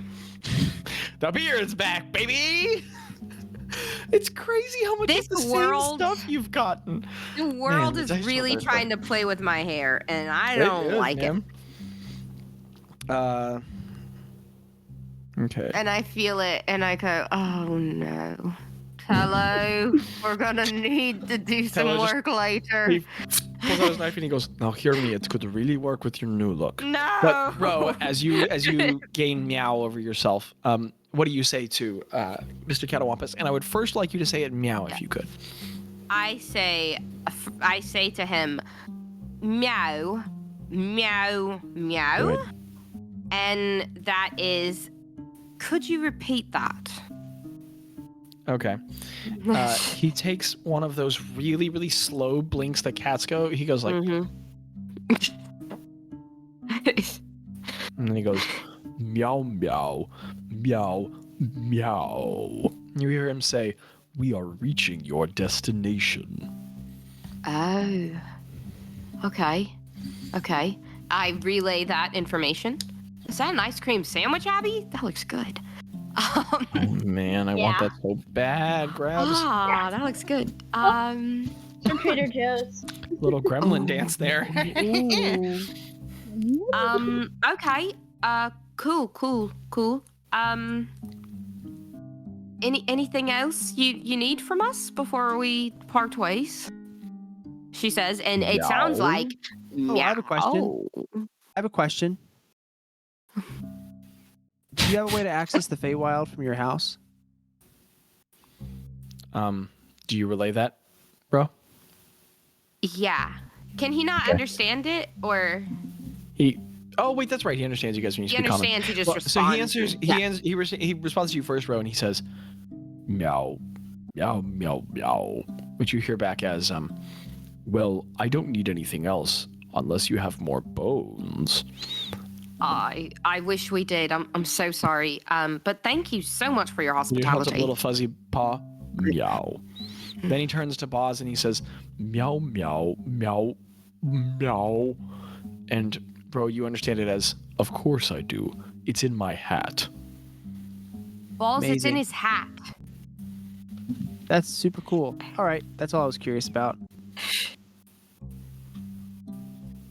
He just taps his little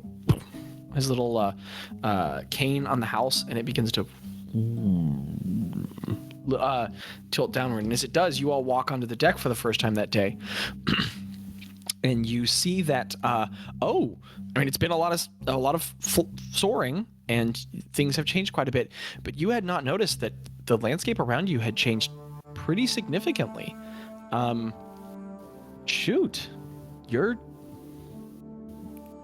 at the top of the mountain. Oh. You've been going and going and going to days, and you've reached Kurftanantalamuleth's central peak. And whoa. So the top of this mountain is about a mile wide, the point it comes to. And it just forms this immense, caldera, this huge crater lipped by what looks like kind of like rising stone. But instead of being very bowl-shaped like a natural volcano, it rises in and then it comes up like a tower kind of a little bit and leaves off in sharp jagged peaks. And here, all of that sparse, kind of low canopied bronze twisted tree area. Baby, did you have fun with your Switch, Hoffa? Did you cross the animals? What's she Nothing. playing? So She's fun. playing Animal Crossing. Always Animal Crossing. You should play. Do you guys have Stardew Valley? And well, first of all, Abby wants you to play Stardew Valley, and second of all, Does she have it? they're very excited you were playing Animal Crossing. Yeah, I am. Does she have Hoffa Stardew Valley? said, Hoffa just finished the 3rd ACOTAR book, so we're way behind. You guys need to get reading.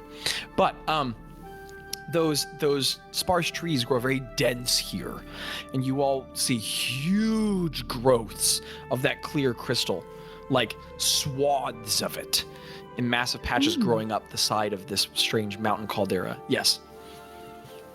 Oh, Well said. Well said. what's Is the there biggest? fishes? How big is the biggest fish swimming through one of those things?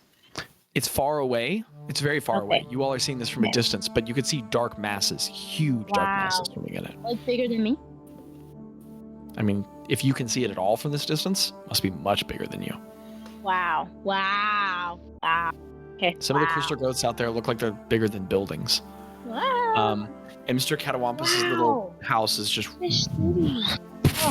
sitting down in the soil. So now you guys are kind of like in a forest layer of those low, broad, bronze-twisted, wide trees. And he just sets everyone down and he goes, "Meow." You understand him to say, "Thank you. Get out." Thank you again so much. Bye. Guys, As I'm guys, leaving, You all hear guys, he said get out. Yeah. That's he what turns to you. He does that cat face where they look surprised. His ears turn around backward. Meow. And he just flicks his little cane and the door opens. I look at Ro. And Ro, you just understand him to respond with, "No, you could not." and the little doors in the house flick open. Okay. I'm. You don't know what Greta said, neither does she. Bye now. Bye. Okay. Wait, I don't know what Greta said? Why not? Oh, because she's not an animal. Wait, I didn't have a good reason, and then you gave me one. Yes, that's why. So then the fun guys turn and walk down the little steps of his house and leave, and the door closes behind you, and then bloop, bloop, bloop, bloop, all the bubbles start rising, and the house just starts to float away. You all are in the forest before the caldera that leads to Curftanantalamulath Bedrindid, you would assume. I feel like we made a mistake not looking at the books. Hey, there's no Abby, bad you're time to pretty- study Celestial, so. Yeah, I think I'm getting pretty good at it. And she starts trying to like pronounce the words. Yeah, Ro says something that only Greta can understand. I say, in like- Celestial, like one little word. I know, I say red. And I say blue. Tello nods and goes, "That was right. You guys are getting really good at that." No. Do you know Celestial, don't. Stella? And then he just starts walking toward the center. Tinker. I start walking with him. I follow, I guess. I scurry behind you. I run up and I jump on him. I go, and I piggyback. Give me an attack roll that you're not proficient in, because it's not a An proficient attack? attack roll. Well, you are Grabuelita. A proficient attack roll with your strength modifier. And then could you also give me, well, you just have to beat his AC. So proficiency bonus Yeah, proficiency bonus. and strength? Mm-hmm. Dirty 20. Jeez. So, Greta, as you just lash on him, he just he like starts to walk and he goes, "Oh, it's you. Don't do that to me, you little weirdo." And he like hoists you up a little bit and then just starts walking with you. And it's really fun because you get to piggyback on him, but also your like eyes just barely see over his shoulder because you're so little. Oh. And he goes, "Do you want the uppies instead?" Yeah. Okay, and he picks you up by the Uppies. shoulders and puts you on his shoulders.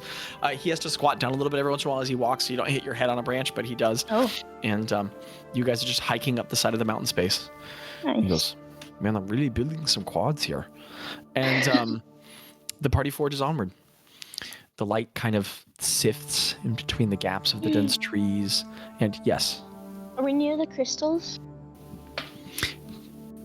I promise I will describe everything. But a good I just question. want to see the light going through the crystals. That's so cool. The water filled. Wow. Absolutely. So the light filters through the trees, and as you all hear, the water is pouring up from the ground in big springs and flowing down the mountain. This is the stuff that makes up the rills and streams further down the mountain pass you've been following. And as you work your way up higher, you emerge from the tree line, and that caldera slope is impossibly high angle and gigantic. It fills everything you can see in front of you until you look to either side.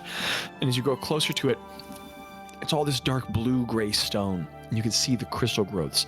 They burst up out of the ground in huge swaths and grow up into each other. Oh, holy crap. There's just like a city of crystal in different... I mean, these crystals are massive. All like pale pastel colors, clear inside. And there are schools of tropical fish swimming between them. Some of these crystal towers rise up like 30 feet high. And schools of fish are rising up and then disappearing beneath. In one of them, you look to your left, and this like strange... Somebody give me a nature check. Can we all, or... I lost my dice. Oh, that is I not have- gonna be good. Someone else make it. It is not gonna be good for me. I'm not rolling well tonight. I got a 15. Oh, I got a 14. I got a 16. So... Nobody knows Ah! what the creature that goes swimming by is. It's got this dome fluid top with these long tendrils of tissue waving around from it, and these long kind of like frilly lace Jellyfish. appendages. It's like a 30-foot long jellyfish. Just goes Ah. But do we've some of the never water. seen those anywhere? You all haven't seen a jellyfish. You don't know what it is. Cool. And there's just life moving through these crystals. The light is shining down through them, and it's this weird thing because the light is catching in the crystals and it's picking up all over these creatures. Where silver mackerel are going swimming, they look like 1,000 blades of silver dancing in the light. But even more interestingly, the crystals have edges, so they're reflecting the light out to different angles.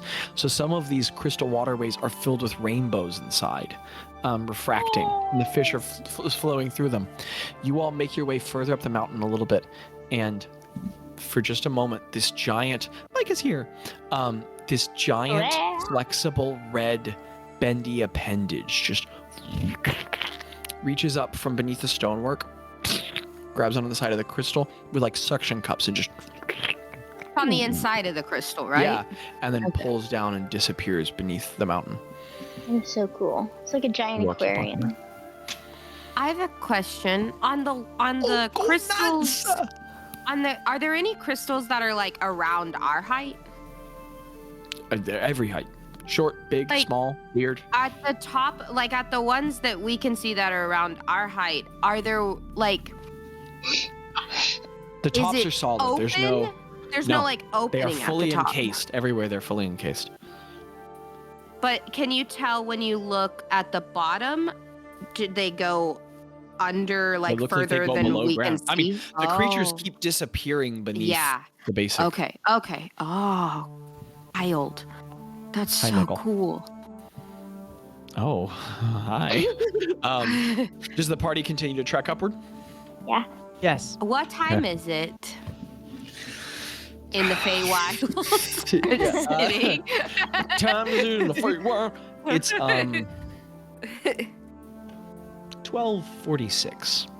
PM or AM? Do you mean am or fun? As you all trek up the stone, eventually you start to see these massive cracks, these breaks in the tree, or in the stone.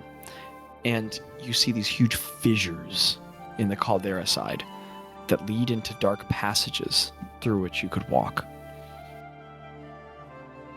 I'm a little afraid. Do they look safe? They look like dark fissures into the mountainous earth. Also, maybe 1,000 feet ahead, the angle of this caldera is changing from a very steep hike up into like an almost parabolic incline. Okay. So the only place to go is through. Unless you can not come up with up. another way. Unless you can come up with another way. You could come Yeah, up with another way. we I could don't know. fly I or can fly. something. Yeah, we can fly, but I like, think we save stuff. Is Say we it- walk- Say we walk through the mountain. Craig bumps his head on a crystal and suddenly gains lucidity. Oh, no. Micah said doesn't want to speak into her mic. Never mind. just so I can get a sense of my time. Is it now Calalon like 23? It's the 20. Or 24? Yeah, it's the 23rd.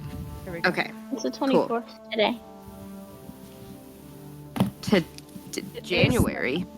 Yeah. You guys hear me? I'm just curious. You're very low. We can hear you, just quiet. Is your mic on? Have you flipped the little switch? I just flip a switch. There's a kitty Flip. in the background. Okay. Yeah, Throw you're back there. to You're just TikTok. quiet. You sound good. Your audio sounds clean. You just sound quiet. Nice and clean. Straight from the dry cleaners. That's weird. Does the party go into the big hole in the earth? Or I do you would. do something more? Boz starts walking into the hole. Boz starts running Okay. into the hole. I Okay, would Boz like jogs to into the hole in the do earth. a nature check to see if these fissures look like they were naturally there or if like they were man-made. It was like a man-made entry. I thought you were about to ask one more time whether or not this landscape looked, whether something happening was natural or magical, but that is a valid question. Go ahead and make a nature check Okay. for me. I'm going to call it DC 6. But it's a reasonable check. It's not reasonable if you roll a 1. Okay. Can I Roll. add on? Because if I added Roll. on, it'd be a 14. No. It's in that one. So Rose, you look up at it. What could this be? Oh my Craig, god. you look up. Man, that sure is a fissure in the earth. And then Bazz goes. That's a fissure. And to be clear, as Bazz jogs into it, he goes. Ding, ding, ding, ding, ding. Oh, His little jingling boot. I follow Little curve Bob. slippers. Okay. The beard is I messing me implore up. Tello to follow Boz. Tello's. Oh yeah, you're still on his shoulders. He goes. I know what to do. He's walking down the dark passage. Do you all create any source of light as you walk into the dark fissure, Yeah, I or cast- I just... am the cast source of light. I have a sword. I have a sword. I am the source of light. Okay, We so can as have Bazz goes control jingling this- into the darkness, he lights up like a glow stick. Craig, do you also pull out Star Splinter? Okay, so then Craig, sing! Also everywhere he's going is just in the armor, and it's echoing off the stone walls. It's a narrow passage, but it goes up high, and as he pulls out his sword, the whole space is bathed in green and rainbow dazzling light, as well as a brilliant cyan from Craig's sword, and the party goes marching into the darkness. That's March. ominous sounding. 500 miles and you will walk 500 Micah, it's not a big deal. Yeah. If you go to your settings and you go to voice and video, are you able to increase your input volume? more. She's on a Yeah, I MacBook, did so it's try. about the How same. about now? That's How about really better. now? I mean, That's it's just loud? good for me now. That's good. That's perfect. No. Keep it right where it Yeah, was. she's What about good. now? What about That's great. now? How about now? Are we there yet? Are we there yet? Put a girl on. Put a girl on. I still hate that. So the party goes marching down the cragulous route. Stone reflects back off of, or light reflects off of the stonework, and the party marches, hikes downward, and you hike, and you hike. Maybe 25 minutes of walking in this dark space. I'm Pausing, still jogging. checking. What Yeah. do we hear? Is there any water running or anything? Echoing bouncing of your footsteps everywhere. Oh. A strange thing happens. After about 20 minutes of jogging, Bazz's light begins to reflect off of something up ahead. As he gets closer, have you guys seen The Prince of Egypt? No, I don't feel like I In a have minute. in my memory. Wow, first of all, that's a travesty. Well, like I'll I explain have what you watched it, see I and just then don't you'll remember. understand the analogy. You all walk down to a space where this fissure travels up. It stays about 10 feet wide, but it travels up to about 90 feet high. And as it comes up to this massive sharp point in the earth, what looks like complete and total darkness on every side reveals itself to be 90-foot tall sheets of gemstone. Seem to go up far above you and far below, clear and thin as you walk by it. It looks like total darkness with a reflective surface until you realize that your light is moving and catching in fluid beyond it. And a number of quick dark shapes just swim through the gemstone. You all are... So I'm referencing that scene in Prince of Egypt where the sea gets split and the Hebrews are walking through, and as the ocean splits, they can see the fish on either side. Like you guys are just walking through what must be the immense subterranean water world beneath this mountain. Wow. You're just walking through it. Water world. Guys, I feel like I blacked out for a little bit. How did we get here? Yeah. Craig says, and as he turns around without his helmet, he just has this huge welt mark on his forehead. Oh no. Oh man, I just have a sneaking suspicion that Ro took the sending stone out of my mouth while I was sleeping, and that my regeneration finished, and Valek the Copper Dragon Bard showed up and gave Ro some cool protective wings. Catman fed us kibble. Oz got us super fancy cupcakes from Unsen. I feel like that's what's happened. Craig says aloud to you all Yes. as you walk in between one of the most incredible natural and magical wonders of the entire world you've seen, suddenly with a huge welt on his forehead.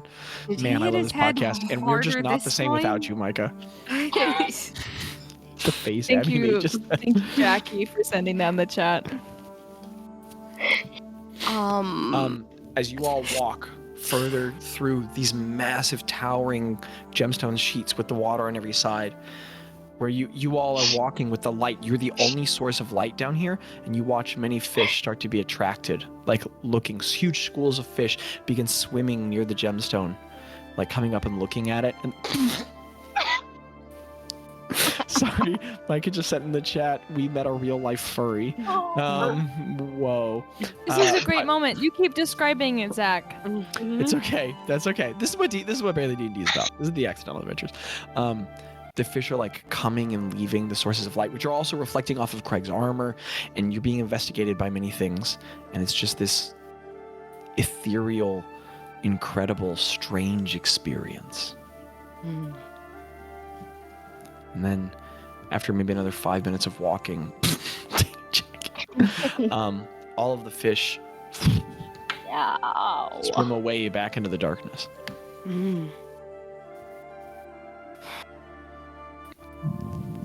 How thick is... Oh, never mind. Shark. You all hear the sound of the water shift. No. I don't receive that. And this dark shape, this dark mass emerges from the darkness somewhere far off. You can just see its huge silhouette in the watery depths moving toward this source of light.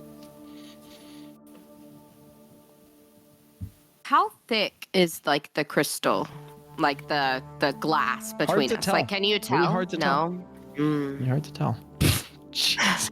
Micah, you can't come in this hot. You can't come in hot like this. She just typed in the chat, it's Craig's ego. I walk.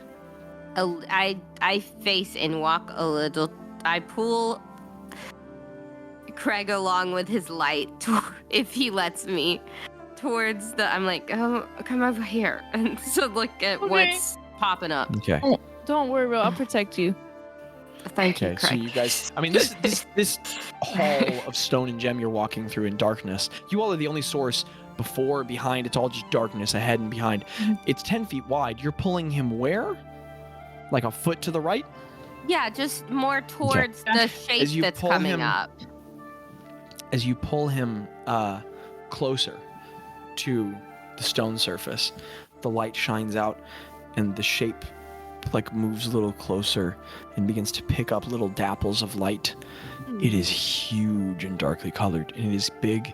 It's getting closer and closer and closer. It's so big. It's just moving toward you slowly. Is it the Kuatoa god? I'm just kidding. I'm sorry. Bad. That would be bad. I have that stat block. Yeah, let's not. Guys, I could cast command on it, and then I could make it do flips. No, it'd have to understand me. What's the party Ro doing? could cast friendship on you or speak with animals, and then you can do that. We don't know how thick this glass speak. is, you guys. I'm gonna sit and I'm gonna stand at the other side and look at the shape. I'm I'm just gonna watch it. Does it have Can you any back up from it a little bit? eyes or anything? Okay. As you all watch it get closer and closer and closer, you thought that it was approaching you, like very closely, but as it gets closer, you start to realize that it's like so much bigger than you had ever expected. It begins to fill your vision at every side, and I'm afraid of it. the size of it includes so much more of the darkness behind than the amount that begins to emerge in the light. The part that emerges in this light is this thickly shelled and scaled dark mass. It's the head of this thing that emerges from the darkness is maybe like 40, 50 feet wide. Just begins to pick up out of the darkness. Inside the crystal, right? Yeah, all underneath this mountain in the darkness, in the waters. Let's see. Its broad head has these massive plates, each of them like four tower shields melded together in dark brown, like sort of like scale. Two massive crests come off of either brow into immense horns that pull off to the other side into like two huge arcing brow plates off of its head. Eyes burn so far apart you can't see from one another, but face forward. They're just orbs of burning yellow light as they pick up what reflects. You can't even see slits behind them. This huge line is moving across its huge jaw, a mouth so wide it looks like it could just swallow all of you in a bite. It looks like it could envelop the entire poor Bet. The mouth is closed. Huge spines and horns drift off to either side, and from below its chin, massive tentacles drift. And as they lift up, they all adhere to the gemstone, squeezing against the glass. Each of them like the tentacle of a giant squid just drifting off its lower head. Its immensely larger body just drifts in the darkness behind it, catching light. And as its face envelops almost all of what you can see, and you all are kind of pressed in this narrow part of the chamber up against the gemstone, I'd like everyone to make a wisdom saving throw for me. Oh no. Oh. Oh, spaghetti poops. I got a 17. What's that, bro? Ew. Ew. I got get a it. 6. Okay. I got a What'd you get, nat Bazz? 1, but I have a +5, so. Okay, so a 1. Everybody's forgetting how 1s work recently. So a 1. Bazz, what'd you get? 28. Oh my Okay. gosh, me too. 28? Greta, you got a 28. Yeah. Okay, Wait, what's Tella got? 28. Just one away. Oh, Oh, sorry. Because wisdom is Angela. y'all's. Budgie, That's your- budgie. That's your big thing. That's how babies. Wisdom. How babies. Wisdom is your big Little power. babies. Why can't it be charisma? Little babies. Okay. What All kind right. All right. Well, we'll get back to Tella. No, Tolo got a 4. Okay. Craig, Yeah. Ro, and Tello, you all are Yeah. seized by fear. Just struggling to move before the immensity of this thing. And Greta and Bazz, you might be ready to crap your pants, but you feel like you maintain some mental faculty as the creature, its head taking up all that you can see, and one half of its head is painted in green light, the other in blue, from where Craig's light is over here and Bazz's light is over here, splitting either side of its face. You all just hear in your mind, "Who are you?" Oh no, it talks. No. Does Craig say this out loud? One of the tentacles drifting off its chin, pressed up against the gemstone, just I'm gonna slides I'm gonna against say it. Craig can't talk. Okay. That wouldn't make Just juicy sense. He butcher. wouldn't be funny. It's just staring at you, the burning eyes, and where each of the eyes are in their sockets, they just sort of rotate a little bit. Do I And you feel- watch from the bright yellow light, black slits pierce down the side and focus on you all in the middle. I say. Wait. Okay, don't say I have that. aura. I'm so sorry. I have aura of courage. No one with intent get scared. No one's frightened. Yo, Micah, you got inspiration? Because that's I inspiration. can't even Holy get cow, scared. Micah, way to Hey, go. Jimmy, I do say Nice. that. This Craig dude is talks. such a hero. He can't get scared. Oh, no. Don't say that. I'm just Oh. kidding. No, I'm Oh, just no. kidding. I But no, thought we were that's about so to go cool. on break, It's and I was gonna get some As ramen, Craig and we're about boldly to shouts out, die. "This thing can talk," you all, Ro, with your high passive perception, you notice out of the corner of the eye, on the other side of the gemstone behind you, a mass in the darkness, a long coiling shape, drifts and twists up. It's like, you assume it's another creature, a long-bodied, like a great sea serpent eel, except you realize that there's 5 or 6 of it in the darkness, and it's more of this creature somewhere. So big, it's drifting below in the water around this tunnel, which must be kind of like a tunnel. and lifting up on the other side. And a huge tendril just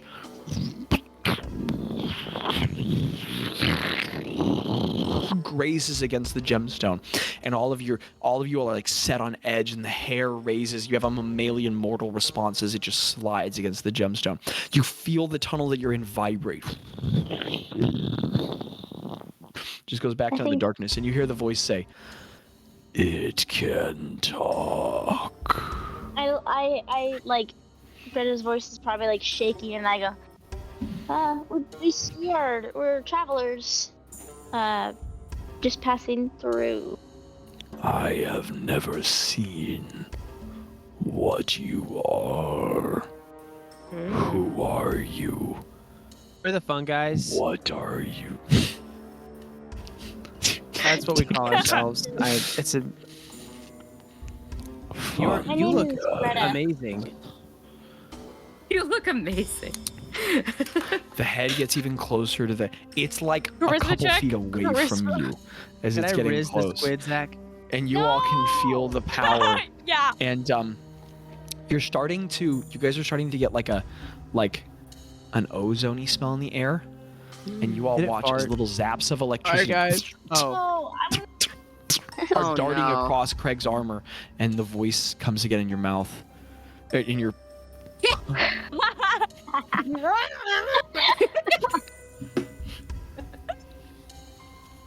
Suddenly, voice we are comes again in your possessed. mind. The voice comes again in your mind. Dang it. I am mighty. I am all that is here. These depths are mine. Who are you, fun guys, who come within it?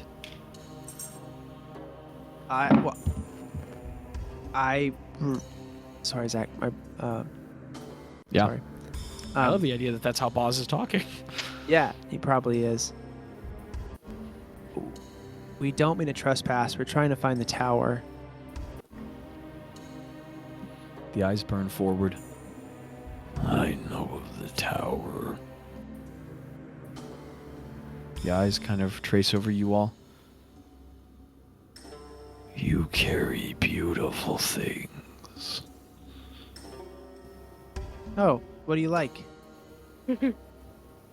I like. And the tentacle wraps up again.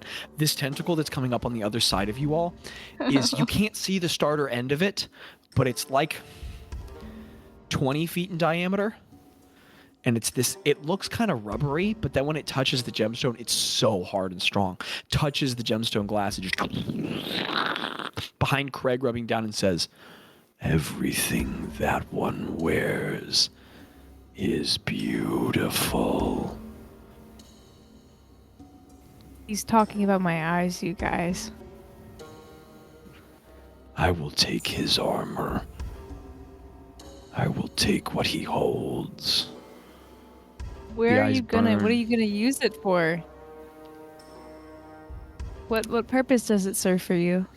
Craig, give me a Hey, persuasion check. yeah.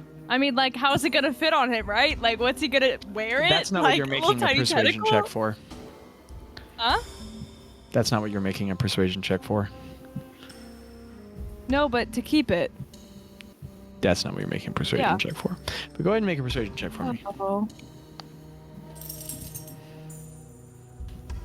Can I use my inspiration? That's not a bad idea. Did I mess up? Guys. Hey, this would be a great time to cast guidance if y'all like, or something. Or nope. Okay.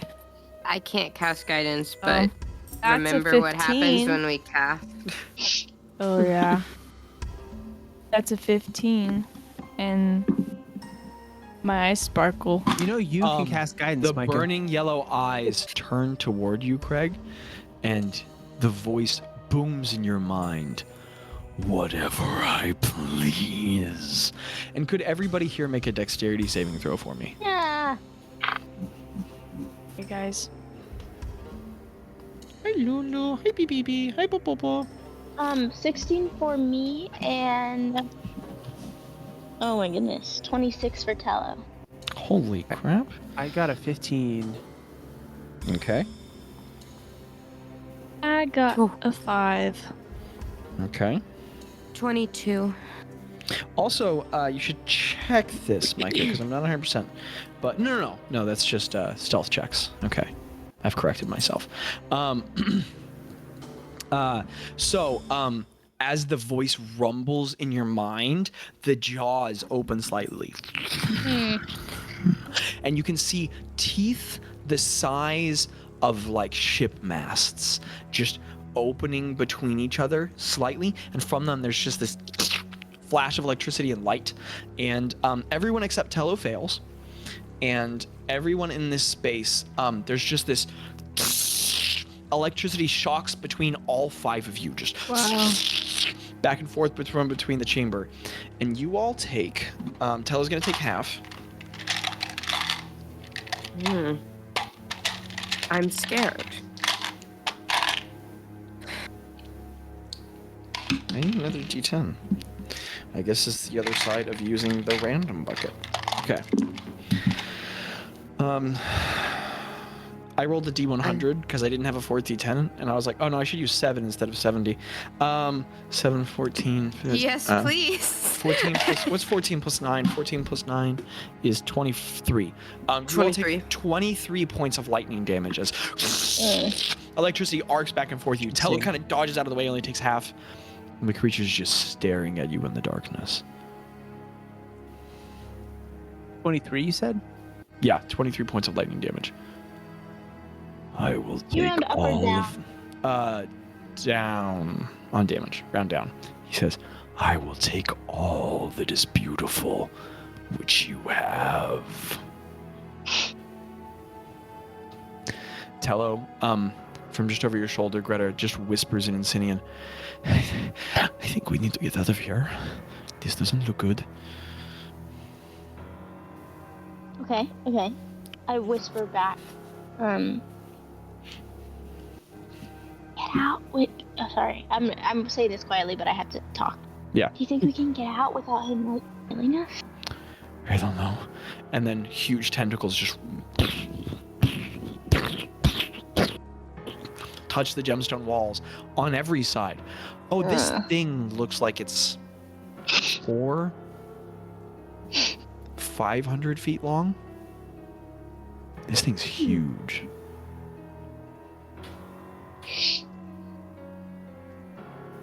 What's the party doing?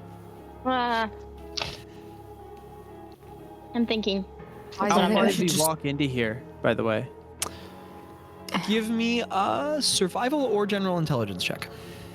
Okay. Oh, that's a nat 1. Boss isn't rolling very well today. Picario. Bazz, you're struck by the terror of this moment. There's a lot of nat ones this session. I'm not afraid because Craig's making me brave. But You're not suffering the frightened condition. Guys, I think we should run. yeah, Greta can run super fast because she has double limbs. Oh my gosh. Wait, does she still? No, it's ended. Oh, okay. All right. I don't know Well, what aware I'm this gonna. creature's Ro is huge. gonna. Also, you're aware slowly that start- you are in a thin air tube with water all around you for a very long size. You don't know if it can reach you through the... I mean, it can clearly cast magic on you somehow. Yeah. But you don't know if it can reach you through this gemstone. You're also aware that if this gemstone were to break, it can break that it. would have consequences. Who knows? There's an archway behind us, right, from where we came in. I mean, like 20 minutes ago. There's not a lot of escaping this. Sorry. Maybe you I could. don't mean. Who knows? I don't mean archway to the outside. I mean kind of like an archway to this room. Ish. You're this not in a room. You're just in a quote-unquote. long. At some point, the stone tunnel spilled out into this like underground ocean space, and is just continuing. It goes for some amount that way. You don't know. 20 minutes back that way. You don't know. Gotcha. Okay. I am going to do something. What is it? I'm thinking. I want to make. Well, there's I wanna make sure something. you're right.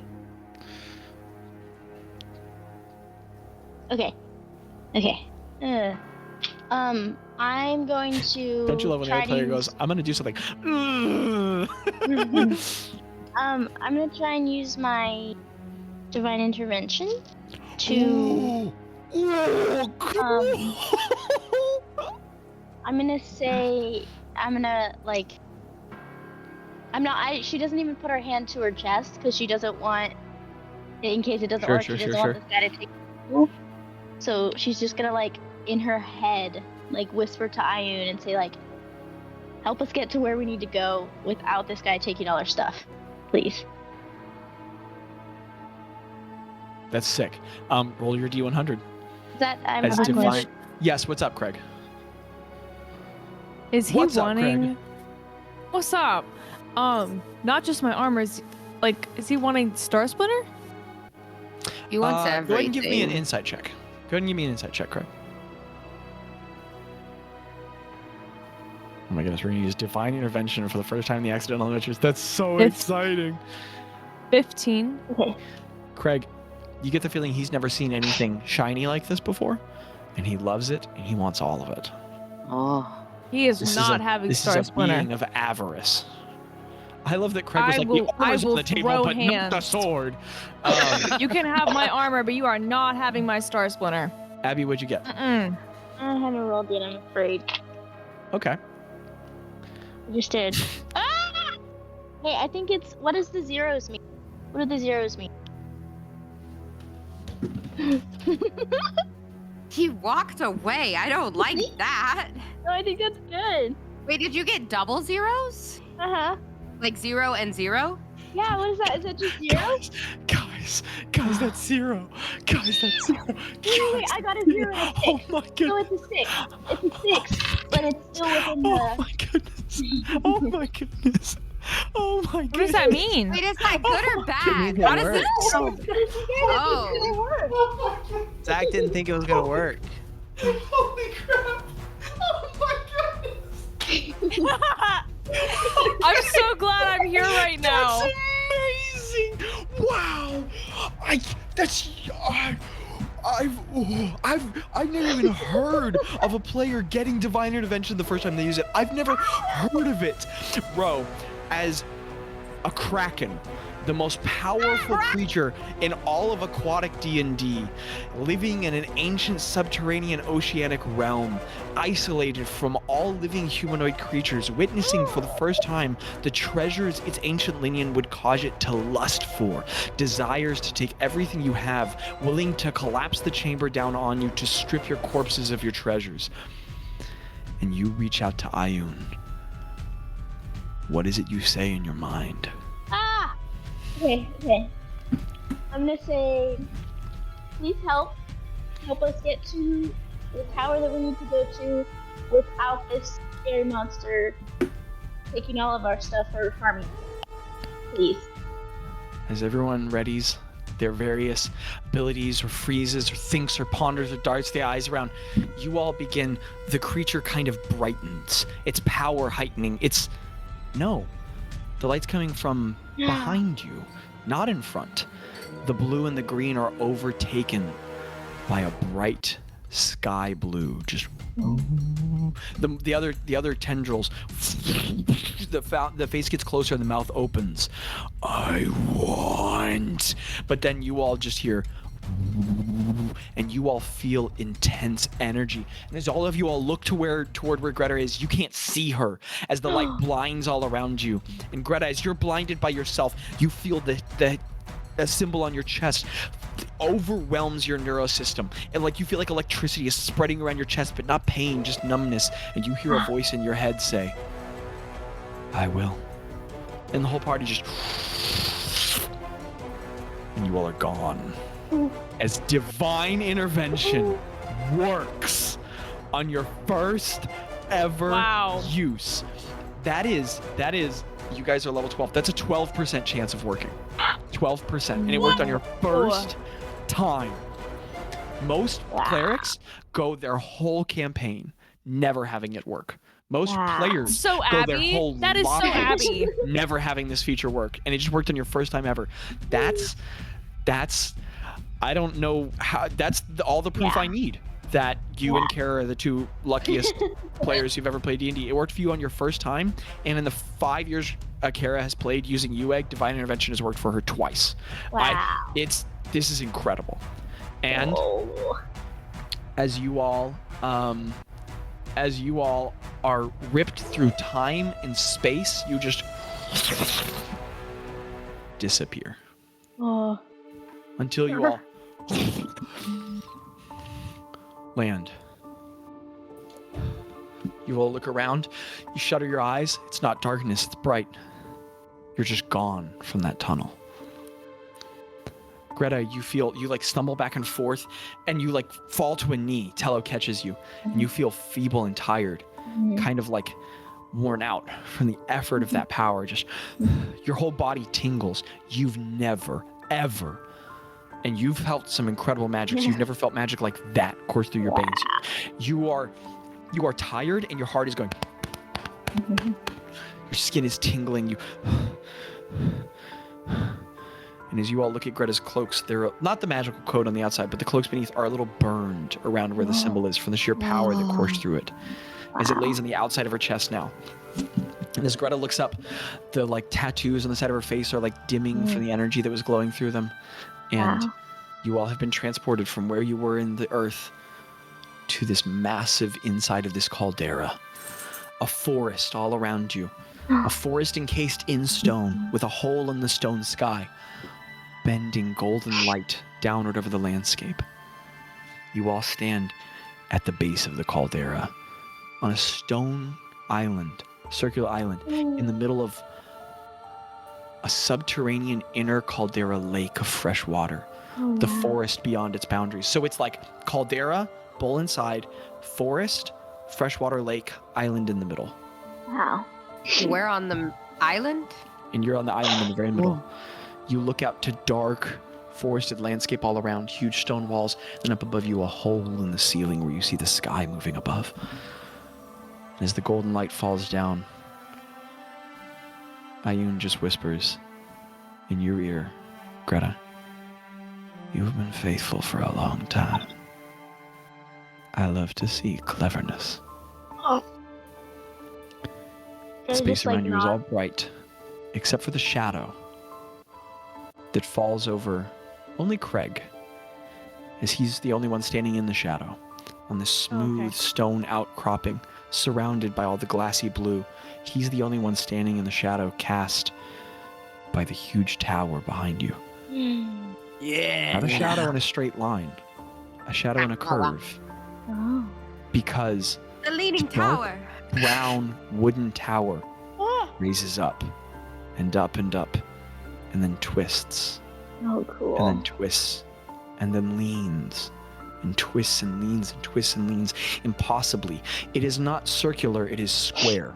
A massive cubic obelisk of wood filled with strange designs. You can't make out levels or doors or pillows or arches or windows. It looks like wood shaped like clay, twisted upward, spun, all still in a cube until it twists where it should crack and snap, and the top of it is literally leaning over at like a 30-degree angle, just twisting up to a sharp point, and the shadow just hangs over the island and into the waters, and it's still.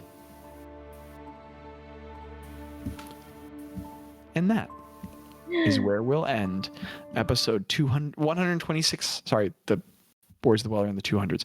Episode 126 of The Accidental Adventures, Old Friends in Strange Places. Wow. Wow. Oh my gosh. Wow. I came in at the perfect time. Okay, you came in at the right time. Micah was like, okay, I haven't been here. What's that? A Kraken? Divine Intervention? Good. You can All stop is well. it. All is well. You're not scared. If things went bad and that didn't work, I was going to try to do a charm monster. I was going to try to invoke my feat to get disability on wisdom saving throws and try to do a charm monster Hail Mary. Oh, that would have been cool. Guys, Krakens are Y'all. nuts. I have so many was so questions about how scary. you expected that might go. Yeah, how are Like, what did you want us to do? What were we gonna do? There's always options. He's like not taking my Star Splinter. I'm sorry. You can have my armor. You can have my journal. You are not taking my Star Splinter. I will go to death. I will go in. I will crawl inside of you to stab you. You can eat me. I will still kill you from the inside out with the Star Splinter. I'm just saying. But Micah, how do you feel about Star Splinter? Also, Abby, if you've ever not felt like a cleric before, divine intervention on your first go. I don't know if I've ever heard of that. That was so That's cool. incredible. You seriously are a cleric of Ioun. That's wild. I couldn't find it in the player's handbook. I was like, I couldn't. It took me a long time to find it. It was when you held up the die and you said, "What do the double zeros mean?" Like, dude, that's crazy. Oh. So how does that work? How do you calculate that? So if you roll, I'm sorry, Abby. Go ahead. You have to roll below your level. So we're level 12. Your level or lower. Yeah. Your level or lower. So it's out of 100. I have to roll 12 or lower, and I got a 6. Exactly half your level. Yeah. Wow. That was so cool. Wow. That's so mind blowing. I can't even compute it. Heard Ioun's voice. No.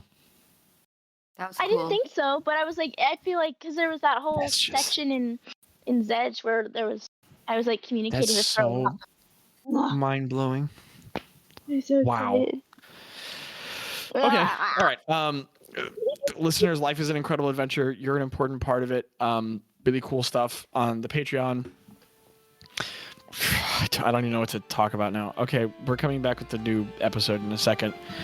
Skimmy Bye. Bye.